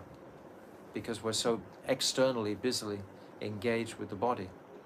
Bhajan means the internal reflection, introspection. That's what bhajan means. When it's external, it's archan. And archan is concerned with rules and regulations. So this Vaidhi Bhakti is very much an external consideration. At the same time, it will influence our internal mentality. It will, definitely. If we're following carefully, we will become very strong internally, isn't it? What about giving up studying, teaching, and interpreting various kinds of books? Babaji, the Shastras are just like the ocean. It is good to study with discrimination books on the subject in which we require to take instruction. but we will not get full knowledge on any subject by reading fragments of numerous books. Especially intelligence related to Sambandha Tattva will not arise if one does not fix his mind in studying attentively the Bhakti Shastras. Be careful to take only the direct meaning of the Shastras, for indirect interpretation, speculation, leads to the opposite conclusion. I said this yesterday, we were talking about this yesterday, how if you think that there are so many books in the marketplace that can enhance various aspects of my material life, and we're taking instructions from there. Who are the people who have written those books that we're being influenced by? They're not bhaktas. They're not focusing or wanting the goal of devotion to arise in the heart, and they're giving all kinds of other, perhaps it might seem to be closely related to bhakti, but in the ultimate it's probably not going to take you to bhakti, because the person who's writing it isn't a bhakta. Vijay, what does it mean to give up miserly behavior? Babaji, we must collect suitable items for food and shelter during our sojourn in this life. There is difficulty if we fail to obtain these items, and also if we obtain them and then lose them again. Therefore we should not be perturbed when such miseries occur. Instead we should keep remembrance of Bhagavan within our minds. In any circumstances, according to our various karmas, we should be able to reconcile whatever situations we come into, whether it's a lot of wealth or not so much wealth. In either situation, I just want to go on with my bhakti. We see, for example, in the lives of the Goswamis, they had nothing at all, but they were completely on the highest transcendental platform. So wealth is not a requirement under any circumstances, but at the same time we should have sufficient to be able to conduct our various material activities without any hindrance. It shouldn't be an impediment.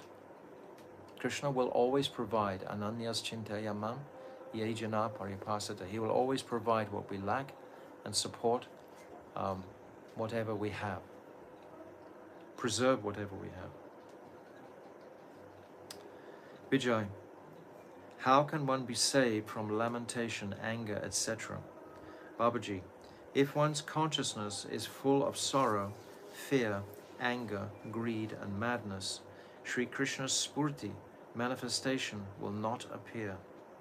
It is natural to feel sorrow and illusion when one is separated from friends, or when obstacles prevent us from fulfilling our desires, but it is not proper to remain under the sway of this sorrow and illusion. One will certainly feel separation when separated from a son, but one must remove that sorrow through remembrance of Sri Hari. In this way, one should practice fixing the mind on Sri Bhagavan's lotus feet. So we each have to consider these directives in our own lives to the best of our ability. Vijay, you have said that one should not disrespect the Devatas. Does that mean we should perform their puja? Babaji, we must have undeviated bhakti towards Sri Krishna, who is the root Devata of all the Devas. One should not worship any other Devatas, thinking them to be independent of Sri Krishna. At the same time, we should not be disrespectful to others who offer puja to those Devatas, to these Devatas. One should respect the Devatas, understanding them to be all servants of Sri Krishna, but one should always only remember Krishna. Undeviating bhakti will not arise in the jiva's heart until he is freed from material qualities. One whose consciousness is covered by the gunas, sattva, raja and tama, will perform puja of the devata, of the particular guna by which he is influenced, and he will have a particular faith, nishta, according to his qualification. Therefore one should be respectful towards the worshipable devatas of different persons. By the mercy of these devatas, the consciousness of those worshippers will gradually become free from material qualities. I'll read that again. By the mercy of these devatas, the consciousness of those worshippers will gradually become free from material qualities. So, what's the offense? I think it's the third offense to consider. Names of the demigods, like Lord Shiva, Lord Lord Brahma. Shiva and Lord Brahma to be equal or independent to the name of Lord Krishna. So we should be very cautious about this. My Gurudev used to go into many houses, usually in India, and see if they had so many other demigods on the altar. And he would always encourage them to put the demigods in another altar, but just keep a single altar reserved for Krishna, for Bhagavan's incarnate, like Lord Nrsingadev, etc., Mahaprabhu, to worship it with one pointed focus. If we have many devatas that we're devatas can sometimes give you material benedictions, but is that going to give us bhakti? Bhakti is a very exclusive path. All of these rules and regulations are giving us the opportunity to really diligently focus on what is Shuddha Bhakti. We've just discussed Shuddha Bhakti in the previous chapter. Now this is going to be supportive of Shuddha Bhakti, all these regulations, etc., especially with the devatas. Of course we honor and respect the devatas. Without the devatas we couldn't breathe, we couldn't live. There would be no wind, no fire, no rain, nothing without the devatas. So of course we honor and respect them, but we don't worship them separately to Bhagavan. Vijay, please explain about not giving anxiety to other living entities. Babaji. Shri Krishna is very quickly satisfied with one who maintains a compassionate mood towards other jivas and who does not give them any kind of anxiety through his body, mind and words. Compassion is the main dharma of the Vaishnavas. This is like the dharma of the Brahmins. The Brahmins, their dharma is forgiveness and compassion also. So the jivas, the Vaishnavas, are always looking to be compassionate, but with intelligence, with education. It's like not necessarily you have to give to every beggar that you see. That doesn't indicate compassion necessarily, but there's a balance. Sometimes we can give and sometimes not, according to circumstances. But we shouldn't just be anxious for welfare, material welfare work. That is not our material welfare work is to distribute books to people so they become educated in these topics.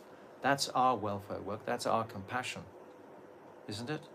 To give them strength to actually come out of their unfortunate position and take shelter of Krishna. This is the greatest compassion you can give to anybody. Vijay, how does one abandon offenses in seva aparad, and in chanting Sri Hari Nam aparad? Babaji, one must very carefully give up the seva aparads in deity worship, archan, and nam aparad in general bhakti. There are 32 kinds of seva aparad, including entering the temple, wearing shoes, or sitting in a palanquin. There are 10 kinds of nam aparad, including blaspheming saints and disrespecting Sri Guru. One must certainly abandon these two categories of aparads. So one should be in knowledge of what are all the different aparads, what are the 32 seva aparads, and what are the 10 offenses. Daily we should have, or regularly examine what are the 10 offenses. And the first, which is mentioned here, is blaspheming devotees who have dedicated their lives to propagating the holy name of the Lord. This has to be constantly remembered by the devotees, because this whole world is certainly crackling with envy, and we get contaminated by that atmosphere, and we tend to criticize each other very easily, and this is very, very detrimental. If we remember personalities like Raghunath Bhatta Goswami, he would never even hear slightly any criticism of any devotee. We should try and model our existence on personalities like that, who will not even want to hear anything negative. That's the whole topic. Vijay, you have said that we should not tolerate hearing blasphemy of Bhagavan and his bhaktas, Does that mean we should fight with the blasphemer?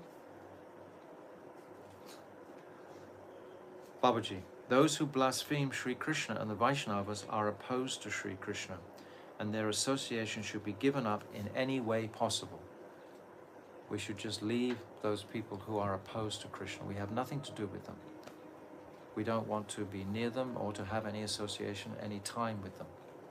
We should be separate from them if they're not wanting to focus on Shuddha Bhakti. All of these instructions, each individual has to take in his own life, in relationship to how he's living his life. It is a very individual journey here. Maharaj, I remember reading somewhere in our Shastra, like, if someone's blaspheming, then you should, I forget the specifics, but I remember one of them is like... 3 of them. Yeah, it's like, Yes. kill them. Cut his tongue out, Yeah. or if Commit you can't do suicide. that, then Or leave, Yeah, leave. and then that's the last one. Or at least take all your clothes off and jump in the Ganga and purify yourself. It's so contaminating. The point of those 3 ideas is to realize how shocking it is to actually listen to someone blaspheming the devotees. It's so detrimental to our bhakti. So detrimental. We don't want to hear it ever. Vijay, you mentioned that these 20 angas of bhakti are especially significant. What is their connection with the other angas? Babaji, the remaining 44 angas are included within the 20 angas that I have described. They have been presented as different angas in order to explain them in detail. The 30 angas from item 21, accepting the symbols of a Vaishnava, to item 50, offering one's dearest possessions to Krishna, are included in the path of deity worship, Archan. So now we're going to go into a list again. We'll read through a few of these and then we'll stop. So 21, accepting the symbols of a Vaishnava means wearing a necklace of tulsi beads around the neck and applying tilak on 12 parts of the body. 22, wearing the letters of Sri Krishna Nam means writing the names Hare Krishna or the names of the Panchatattva on the main parts of the body with sandalwood pulp. 23, Srimad Bhagavatam 11.6.46 recommends that we accept the deity's remnants, Nimarlaya. Tvyapa Bhukta Sragada Ganda Vasho Lankara Charchita Uchista Bojino Dasyastava Mayam Dhyama Jayema Hi. Wearing the remnants of garlands, sandalwood paste, chandan, clothes and jewelry that you have worn, and taking the remnants of your food, we, your servants, will certainly be victorious over your maya. So all this is supporting our victory over the illusory energy. 24, dancing before the deity of Krishna. 25, offering prostrated obeisances, dandavat pranams. 26, standing up when one sees Sri Vigraha coming, abhutana. 27, following behind the deity in procession, anuvrajya. 28, going into the temple of Krishna. 29, parakram means to circumambulate the deities at least 3 times, keeping them on one's right side. My Gurudev used to say always 4 times. And if you ask any of my Gurudev's disciples, why are you doing 4 times round? They'll all say, because Gurudev said. Nobody seems to know why the extra one, but we all do it because that's what he told us to. So very simple. I We guess just it accumulates over a lifetime and becomes a lot of extra parkrams. But it's always symbolic. It's like chanting our mantras. Why do we chant our Gayatri mantras 10 times? To honor that particular Ishtadev of the mantra. So when we circumambulate, we're honoring we're showing respects to the personality that we're circumambulating. And doing 4 times is increasing that respect. But I don't know the significance, except my Gurudev said that. Parikram means to circumambulate the deities at least 3 times, keeping them on one's right side. So always, when we're doing parikrama, it's always on the right. The Muslims, they always have it on the left. If you see any parks and there's Muslims going around, they're always walking the opposite way to the Vaishnavas. Just because they do everything opposite. If you go anti-clockwise, it's like somehow more entangling in the material. Absolutely. That's what happens in a wedding. In a wedding, you go that way round, so you're entangling yourself.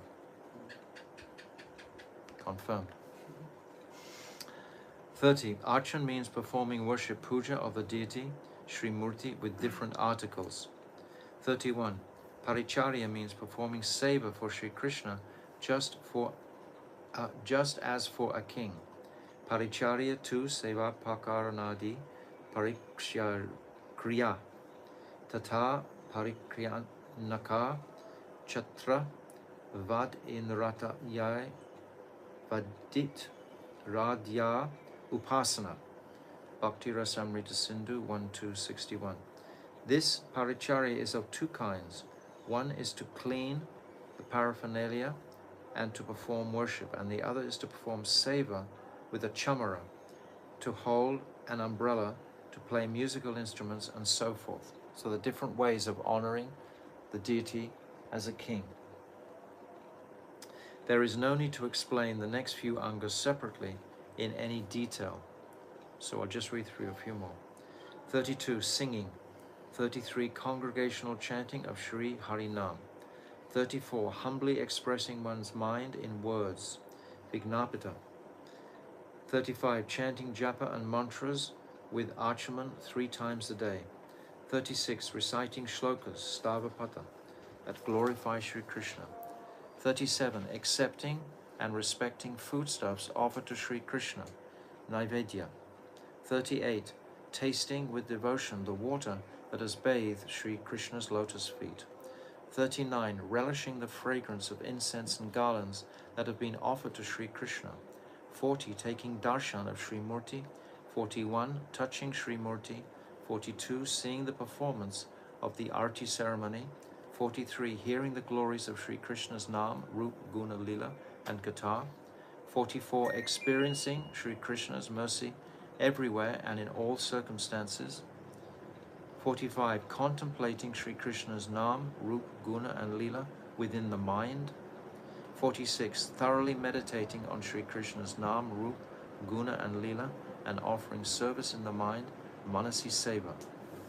So these are all very self-explanatory. So we'll just finish this list here. A little bit more. 47. There are 2 kinds of servitorship, dasyam, offering the results of one's activities and being a servant. 48. There are 2 kinds of sakyam, that which is based on faith, vishvasa, and that which is based on an attitude of friendship, maitri. 49. The significance of the word Atma Nivedana comes from the word Atma. From this come 2 principles of egoism of the embodied soul, namely attachment to the Dehi, possessor of the body, in the form of the Ahamta, I-ness, and attachment to the Deha, body, in the form of Mamata, minus. Atmaniveda means to offer these 2 principles to Krishna. In other words, I'm offering my whole self, like Sharanagati, to the Lord. Vijay, will you please explain these 2 items more clearly? The egoism of the embodied jiva, Dehi Nishta, Ahanta, and attachment to the body and to things connected to the body, Deha Nishta, Mamata. So I think we'll stop here for today, and we'll carry on tomorrow, on Monday rather. So this is fascinating, having it all spelled out. We don't have to look in all the scriptures to find all these truths. Bhaktivinoda Thakur is giving it to us all in one complete, very small chapter. All the principal prohibitions, the rules and regulations that will support Shuddha Bhakti. If we carefully hear all these descriptions and gradually imbibe them more in our lives, that's going to have such a purifying effect on our entire life, consciousness, the atmosphere where we live and everything. It'll create a sattvic environment for us to practice, without a doubt. We must be cautious towards these rules and regulations and simply accept them. If we can simply accept them and to the best of our ability incorporate them, then we have had success in reading this chapter. If we try to battle with them and object to them, etc., etc., that's going to lead nowhere. That means we haven't understood the principal gift of the sages giving us these, the principal gift of Rupa Goswami giving us these angas. These angas are all for our benefit, to come quickly to the path of Shuddha Bhakti. So Srila Bhaktivinoda Thakur ki jai, Ananta Gauda Vaishnava Vrinda ki jai, Gaur Premanande.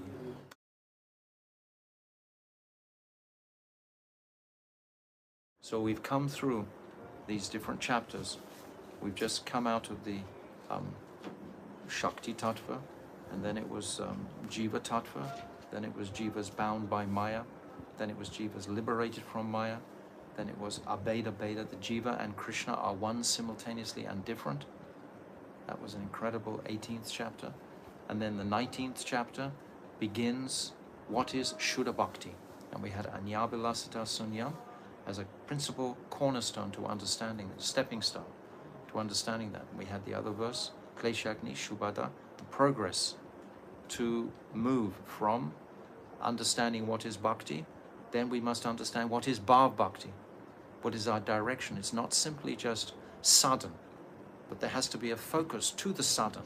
If there's no focus to the sadhan, then it's just empty, it's void. It's just ritualistic, it's smarter. It has no potency, but if it's focused on bhav, so Bhaktivinoda Thakur was making that very clear. And now in this chapter, so beautiful chapter describing all the angas of bhakti, the limbs of bhakti, 64 limbs of bhakti. All of these limbs of bhakti are all concerned principally with archan, which again is the bodily conception. This is archan, means the external concept. These are all external principles. But if we can't follow the externals, how do we expect to follow the internals? I was saying the other day how my Gurudev used to chastise the devotees sometimes, saying if you're drinking tea and coffee, you can't even follow this injunction. How do you expect to actually come into Braja Prem? You can't even do this. So we have to come up a little bit. The consciousness can do anything it wants to do. We have independence. If we want to embrace these angas of bhakti, we can do it easily. We just simply have to desire it, and then the mercy of Krishna will manifest, and the mercy of Guru and our Guru Varga will manifest to support us in our efforts. It's not out of the question for us to do this. It's not so difficult. It's not so beyond us at all.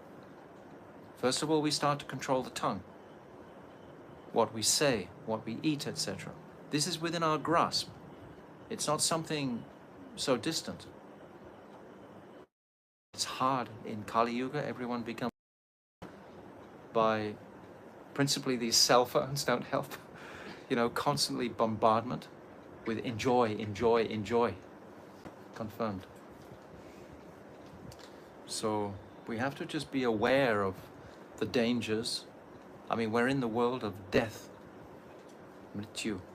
This planet, there's death at any moment. And it's like a war zone right now, Kali Yuga. The demons are in control.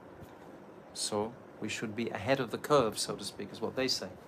Be ahead, be in knowledge, and be in knowledge of all these 64 angas. So we'll come. I think that we're on page 476. Did we discuss about the jiva being within the body is dehi, embodied? I think we'll start from the top of 476. Vijay, will you please explain these two terms more clearly? The egoism of the embodied jiva, dehi nishta ahanta, and attachment to the body and to things connected to the body, deha nishta mamata. Babaji, the jiva within the body is called dehi, embodied, or aham, self. Acting with the false consciousness of I is called Dehi Nishta Ahankta, the egoism of the embodied jiva. We just talked about that. And the consciousness of possessing the body or things that are related to the body is called Deha Nishta Mamata, attachment to things connected with the body. These two principles of I and mine are both to be offered to Sri Krishna. That's Sharanagati. Offer ourselves to Krishna. Atmanivedanam means to relinquish the consciousness of I and mine and to take care of the body with the consciousness I am Krishna's servant. We should be so proud of that label. Yes, look, I'm bound by the neck, a collar, like a dog by the collar, to Krishna. I'm bound by his mercy, by his love. It's such a proud label to wear. I am Krishna's servant. I'm not the servant of Maya. We should be strong on this point. I am Krishna's servant. I take Krishna's prasad and I use this body in Krishna's service. With resolute determination, we have to embrace this. Because if we don't, then we're taking Maya. Then we're embracing Maya. It's quite simple. You have one or the other. We're tatashta. It's one way or the other. You can't actually ride in the middle for very long. You can, and many do, and are constantly in disturbed minds because they're trying to ride through both. They're trying to hold on to some material pleasure, at the same time move towards Krishna. But it is a gradual process. It needs to be done. So it's like a horse. When you break a horse in, the horse has spirit, has heart. You don't want to break the spirit. And you put it on a long rein, and the horse runs around on a very broad circle. And gradually you pull the horse in as he's running around, closer, day by day by day. You pull the horse more under control, more. It's like the mind is like a wild horse. It gradually has to be reined in according to the rules and regulations. And these rules and regulations are beautiful. Vijay, how should we offer to Krishna things? Actually, Bhaktivinoda Thakur, he says in chapter 7, it's talking about I am a devata, I am a husband, I am a wife, I am handsome, I am ugly, I am wealthy, I am poor. So many things like that are saying again and again and again. And at the end, this is ahankta. And this is the idea of mamata also. And at the end of this, Bhaktivinoda Thakur says, this colossal affair is called samsara. This is what is samsara. There's attachments to all these material identities, bodily conceptions. So how should we offer to Krishna things that are dear to us?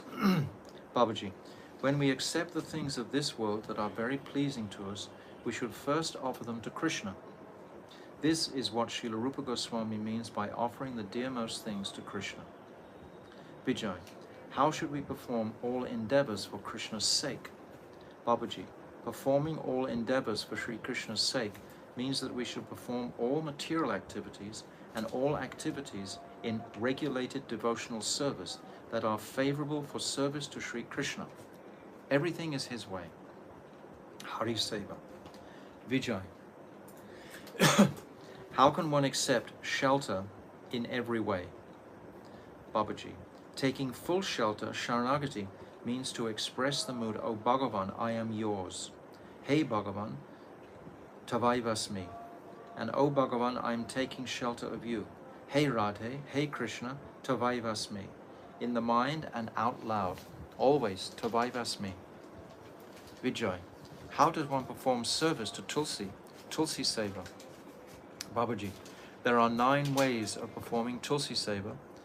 Having darshan of Tulsi, touching Tulsi, remembering Tulsi, performing kirtan of Tulsi, offering obeisances to Tulsi, hearing the glories of Tulsi and pastimes of Tulsi, planting Tulsi, looking after Tulsi, and performing regular daily worship, Nitya Puja of Tulsi, and honoring Tulsi on Dwadasi, which means not touching Tulsi on Dwadasi tomorrow. We don't water Tulsi, we don't pick her leaves, we don't move her, we don't do anything with, it's Tulsi's rest day on Dwadasi. Devotees have to be very much aware of that. Again, that's honoring Tulsi by giving her her day. It's Dwadasi day. That's the day when we don't touch Tulsi. Vijay, how should one respect the Shastras? Babaji, the Shastras that establish Bhagavat Bhakti are the real Shastras. Srimad Bhagavatam is the best of all these Shastras because it is the essence of all Vedanta. Those who taste its nectarian mellows have no ruchi for any other Shastra. And it's true. Anyone who starts to read the Bhagavatam, immediately, all of them, I have many, many people that I'm helping through their connection with the Bhagavatam. You know, maybe 100 or more. And each one, when they read just the first chapter of the first canto, they get hooked. There's never been a single time when someone hasn't got that addiction to the Bhagavatam. Always it's the same. Because it's Krishna directly. This is what this Bhagavatam is. Vijay, what are the glories of Krishna's birthplace, Mathura? Babaji, all desires are fulfilled by performing the following activities in relation to Mathura: hearing, chanting and remembering, desiring to go there, seeing, darshan, touching, residing there and serving. You should know that Sridham Mayapur is also exactly the same nature as Mathura. It's not different. It's the same as Gokul, where Krishna was actually born in Vrindavan. When it's saying Mathura, many times it's indicating Vrindavan simultaneously. It doesn't mean the city of Mathura. It usually means Vrindavan simultaneously. Vijay, what is the purport of serving the Vaishnavas, Vaishnava Seva? Babaji, Vaishnavas are very dear to Bhagavan. So when we serve the Vaishnavas, we obtain bhakti towards Bhagavan. It is said in the Shastras that worshipping Sri Vishnu is greater than worshipping all the Devatas, but greater than the worship of Vishnu is worshipping the Vaishnavas who are his servant, Sevak. Who is his servant, Sevak? What's that? Aradayo? No. Aradhanam Sadhavesham, Vishnu Aradhanam Param, Tasyat Paramaram Vari, Smaracham, what's that? Aradhanam Sadhavesham, Vishnu Aradhanam Param, Tasmat Parataram Devi, Smararanam Parasram. This is, Lord Shiva is speaking to Parvati. She's asking, who is a devotee? And Lord Shiva, he's responding, Aradhanam Sadhavesham, Vishnu Aradhanam Param. Those who worship Vishnu, they are to be worshipped. Vijay, what is the meaning of observing festivals according to one's means? Babaji, Mahotsav really means collecting articles according to one's means and using them in Bhagavan's service and in his temple for the service of pure Vaishnavas. There is no greater festival than this. There is no greater festival than this in this world. It's also saying in the 11th canto to Uddhav, Krishna says directly, one who honors me during my appearance and disappearance days, this is most pleasing to me. We should always honor these festivals.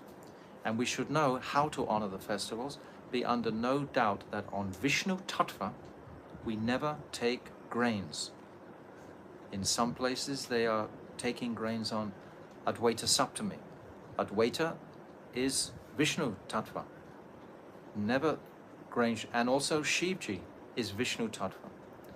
On Shivratri, he also should be observed with a full fast. Nityananda Trayodasi, Janmastami, not Radhastami. Radhastami is not. Radharani is not Vishnu Tattva. So we can take non-grains on that day.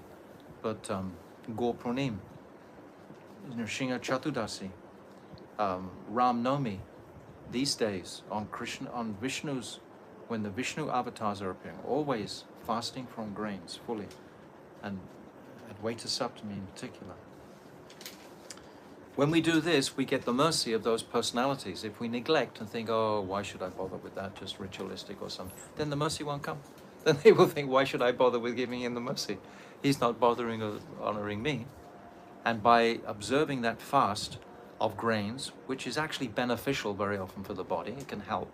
It's not something detrimental. But those personalities will acknowledge that austerity that we performed in their benefit and bestow kripa, 100%, just like today, Ekadashi. we observe it carefully. And the creeper from the Lord will come on this day, 100%.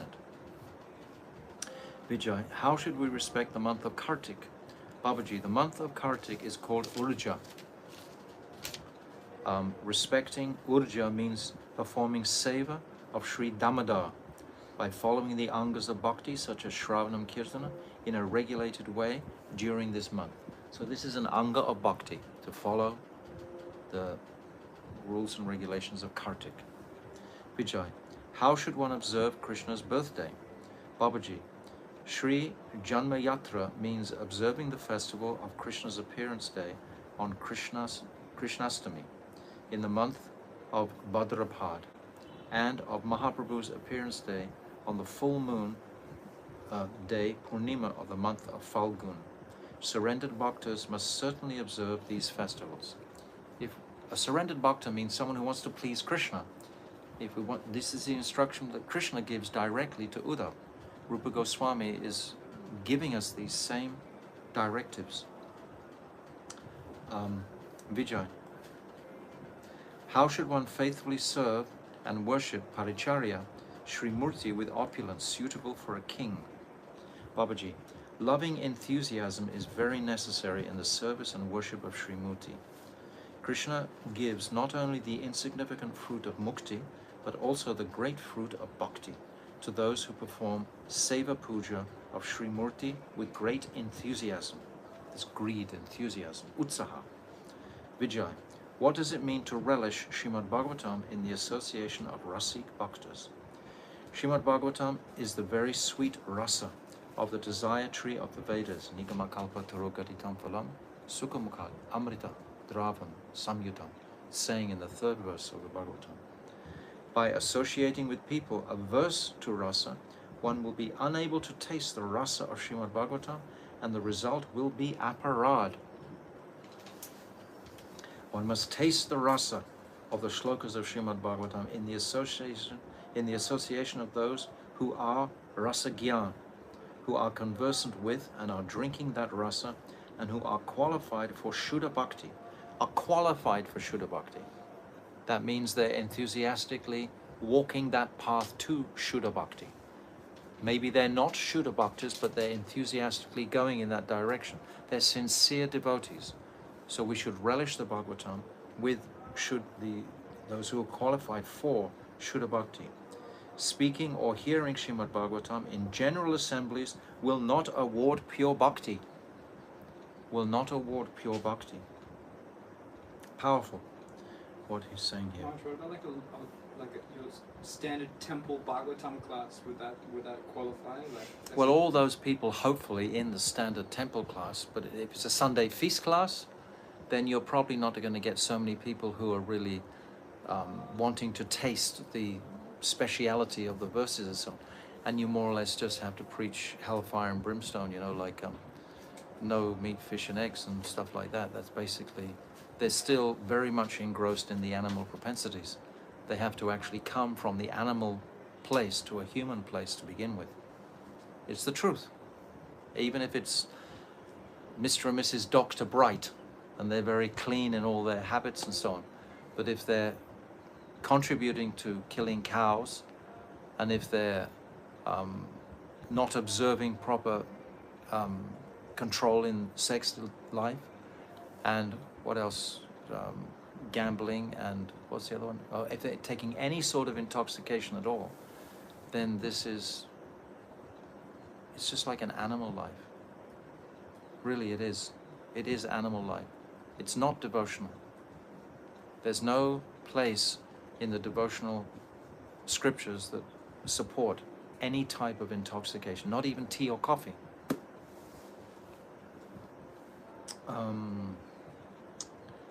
What is the association of bhaktas who, Srimad Bhagavatam, yes, general assemblies will not award pure bhakti. We got the beautiful story of Gokarna.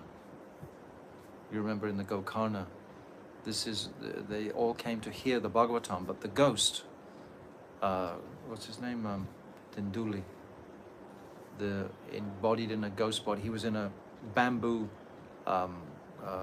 stick, and every day of the Saptaha, one of the knots of the bamboo would burst, and that Dundukari was the ghost. So he was listening with such attention because he was in a ghost body, and the way he'd been killed was a flaming torch had been put into his mouth and his whole mouth was on fire. As a ghost, he still had that remembrance of that death. So he was desperate to hear the Bhagavatam. So he got liberated at the end, none of the others did. A Vaikuntha plane came and picked up Dundukari and then Gokarna, who was giving the instructor, said to the Vishnu, why not us? We also heard. He said, you weren't greedy. You weren't of the same enthusiasm as Dundukari was. Only Dundukari heard with such enthusiasm. But then they held another Saptaha later on, and they all understood that they had to listen really, really, really, really attentively. Then they all became liberated in Vaikuntha. A huge Boeing 707 of a Vaikuntha airplane, Vimana, landed and took them all back to Vaikuntha. So that's that pastime. Babaji, associating with abhaktas, non-devotees, in the name of satsanga will not bring elevation. Oh, I have to read the question quite properly. Vijay, what is the association of bhaktas who are of the same mood, swajatiya, and affectionate, shnigdha? We have this expression, swajatiya, shnigdha, ashraya. These three qualifications are what we're seeking with our association. Babaji, associating with abhaktas, non-devotees, in the name of satsanga will not bring elevation in bhakti. The goal that bhaktas desire is to obtain service in Krishna's aprakat unmanifest lila, and one who has this desire should be known as a bhakta. One who has this desire only is known as a bhakta. Elevation in bhakti comes from associating with members of this group of bhaktas who are superior to oneself, always looking for that bhakta who can support and encourage our devotion. Without this sangha, the development of bhakti stops, and one acquires the nature of the class of people with whom one has sangha. In relation to sangha, Hari Bhakti Sudaya 851 says, Yasya yat sangiti pumsho manivat syat satad guna swa kuladye tato diman swa yutanye eva samshrayat. Just as a jewel reflects the colors of objects around it, similarly, a person's nature becomes like that of those with whom he associates. Very obvious and clear. Therefore, one only becomes a pure sadhu by the association of pure sadhus. Sadhu Sangha, the association of advanced bhaktas, is beneficial in every way. Where Shastra gives advice that we should be free from mundane companionship, the purport is that one should associate with sadhus. Yes, give up asat sangha. Vijay, what is meant by Nam Sankirtan? Babaji, Nam is aprakat chaitanya ras, a transcendental living mellow, and within Nam there is not any scent of mundane consciousness. When the devoted jiva becomes purified through bhakti and renders service to Sri Harinam, Sri Nam personally manifests on his tongue. Nam cannot be accepted with material senses. This is how one should incessantly perform Nam Sankirtan, either alone or with others. So how do you perform Nam Sankirtan alone? By chanting alone, doing your japa mala, by reading alone is also Sankirtan, is Katha, Hari Katha, living in the holy Dham, etc. Vijay, by your mercy we have already understood something about Mathura Vas, living in Krishna's birthplace, Mathura. Now please explain the essence of these instructions. 64. Babaji, amongst the 64 angas, the last 5 are the most exalted. If one establishes even a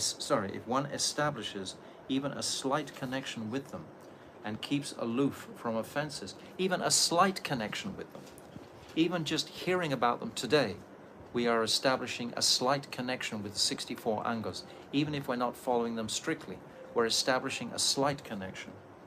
and keeps oneself aloof from offenses, then the state of bhav will arise by their unlimited wonderful influence. Well, that's a wonderful carrot. That's a wonderful, you know, There's hope. hope. Yes, just to go to that stage of bhav. Vijay, kindly tell us if there is something more that we should know in relation to this process. Babaji, the Shastras sometimes describe some intermediate fruits of these angas of bhakti in order to create ruchi for bhajan in those who are extroverted and impious. So if you're always looking at outside things, that's not to be encouraged. However, the main fruit of all these angas is to develop attachment to Krishna. All the activities of one who is knowledgeable and expert in bhakti should be within the angas of bhakti and not within the angas of karma. The practice of knowledge, gyan, and renunciation, vairagya, may sometimes assist somebody to enter within the temple of bhakti, but gyan and vairagya are not angas of bhakti because they make the heart hard. Understand that clearly. Whereas bhakti is very soft and tender by nature, bhaktas accept the gyan and vairagya that manifest of their own accord through the practice of bhakti. But gyan and vairagya cannot be the cause of bhakti, and bhakti easily awards results that knowledge and renunciation cannot give. Sadhan bhakti gives rise to such ruchi for Hari Bhajan that even very strong attachment to sense objects decreases and vanishes. The sadhak must always practice yukta vairagya and always stay away from the spirit of deceitful renunciation. Falgu vairagya. Falgu is a river that runs under the ground. It doesn't even look like a river. It doesn't even act like a river, but it actually is a river, but it's under the ground. It's false. It's like a false river. So this Falgu vairagya is to be, and also Markita vairagya. The renunciation of monkeys. We see monkeys all jumping around, but they all have so many wives, even though they don't have clothes or a bank balance or anything like that, or a home. They look renounced, but then they're not renounced at all. They're enjoying. Yukta vairagya means to accept all paraphernalia according to need and in a detached mood, knowing it to be related to Krishna. If you have $1 million or if you have $1, it's all to be utilized in Krishna's service. If things are actually related to Sri Hari, it is artificial to renounce them as worldly because of greed for mukti. Yes, don't be bewildered by this idea, this aspiration for mukti, for liberation. Don't be thinking that there's anything blissful in that place of mukti. This is called Falgu Vairagya, that mukti. Therefore, Adhyatmika Gyan and Falgu Vairagya should be given up. Sometimes bhakti is displayed to acquire wealth, disciples, and so on, but this is far from pure bhakti. In fact, such a show of bhakti is not actually an anga of bhakti at all. Don't we see this? Constantly on the circuit there are individuals who are just trying to propagate the size of their audiences and their material wealth simultaneously. Certainly in India is like that. We have these god men, they're called, and they have hundreds of thousands, and they're making such a fortune, and then it's discovered, they're getting busted periodically in India because they've seen them so often. Discrimination, vivek, and other qualities are also not angas of bhakti. Discrimination means like criticizing is not an anga, or using your intelligence is not an anga of bhakti. They are qualities of the practitioner. They are qualities of the practitioners of bhakti. Intelligence is a quality. Similarly, yama, niyama, good conduct, cleanliness, and so on are naturally present in people who are favorable towards Krishna. So they are also not angas of bhakti. You don't have to have them separately.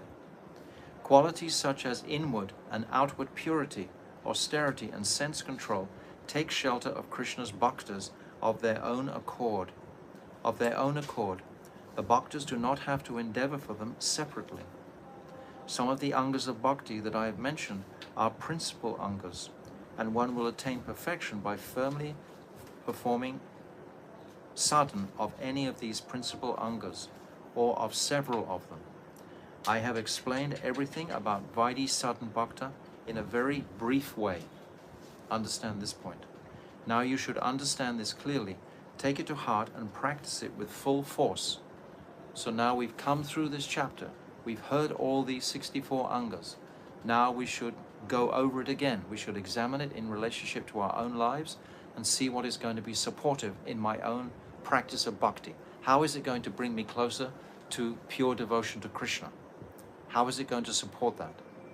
It's all glorification of Krishna. Every single anga has its origin in support of Krishna. So we needn't neglect anything, but perhaps we don't have to strictly follow absolutely every single anga, but we should not reject any anga. We can just, what do you call it? Know it, and some we incorporate into our lives and some we don't. Now you should understand this clearly, take it to heart and practice it with full force. When Brajnath and Vijay Kumar heard these instructions from Babaji, they offered Sastang Dandavat pranams and said, Prabhu, please deliver us. We are trapped in the deep trench of pride. How beautiful that they say that. This is all our faults. I mean, all our defects is that we're trapped. If we're chanting 64 rounds a day, oh, I'm so proud, I must tell everyone. You know, let's let the whole world know. If I'm walking around with that kind of abhiman, how is that going to increase your connection, your bhakti to Krishna? Pride has to be purified. Has to be purified. Somehow or other. And it's really insidious how it suddenly comes out of nowhere. You think you've climbed over it and then suddenly it'll just come back in a shot. It's a deep thing. Pratishta. Bhaktisiddhanta Saraswati said in the whole forest of aparads, a whole forest of trees, the biggest tree in the forest is Pratishta. That is the biggest tree. Raghunath Das talks about it in his Manashiksha. We have to pray to be cured of that. Babaji Mahashaya replied, certainly Krishna will bestow his mercy upon you. That night, uncle and nephew returned home very late. So, this is the chapter on Vaidhi Bhakti concluded. And tomorrow, we'll have a little recap, and then we'll go into Raganuga Sadhana Bhakti. Srila Bhakti Vinod Thakur Kikar. I went a little quick at the end because I wanted to complete the chapter today, but I'm expecting you all to go over it again yourselves. You have the audio, you can listen to it anytime. You can take what is necessary from here to enhance our own unique personal bhakti and pray for mercy of Guru and our Guru Varga to support us in our efforts to come quickly to Krishna Bhakti. Srila Bhakti Vinod Thakur Ki Jai.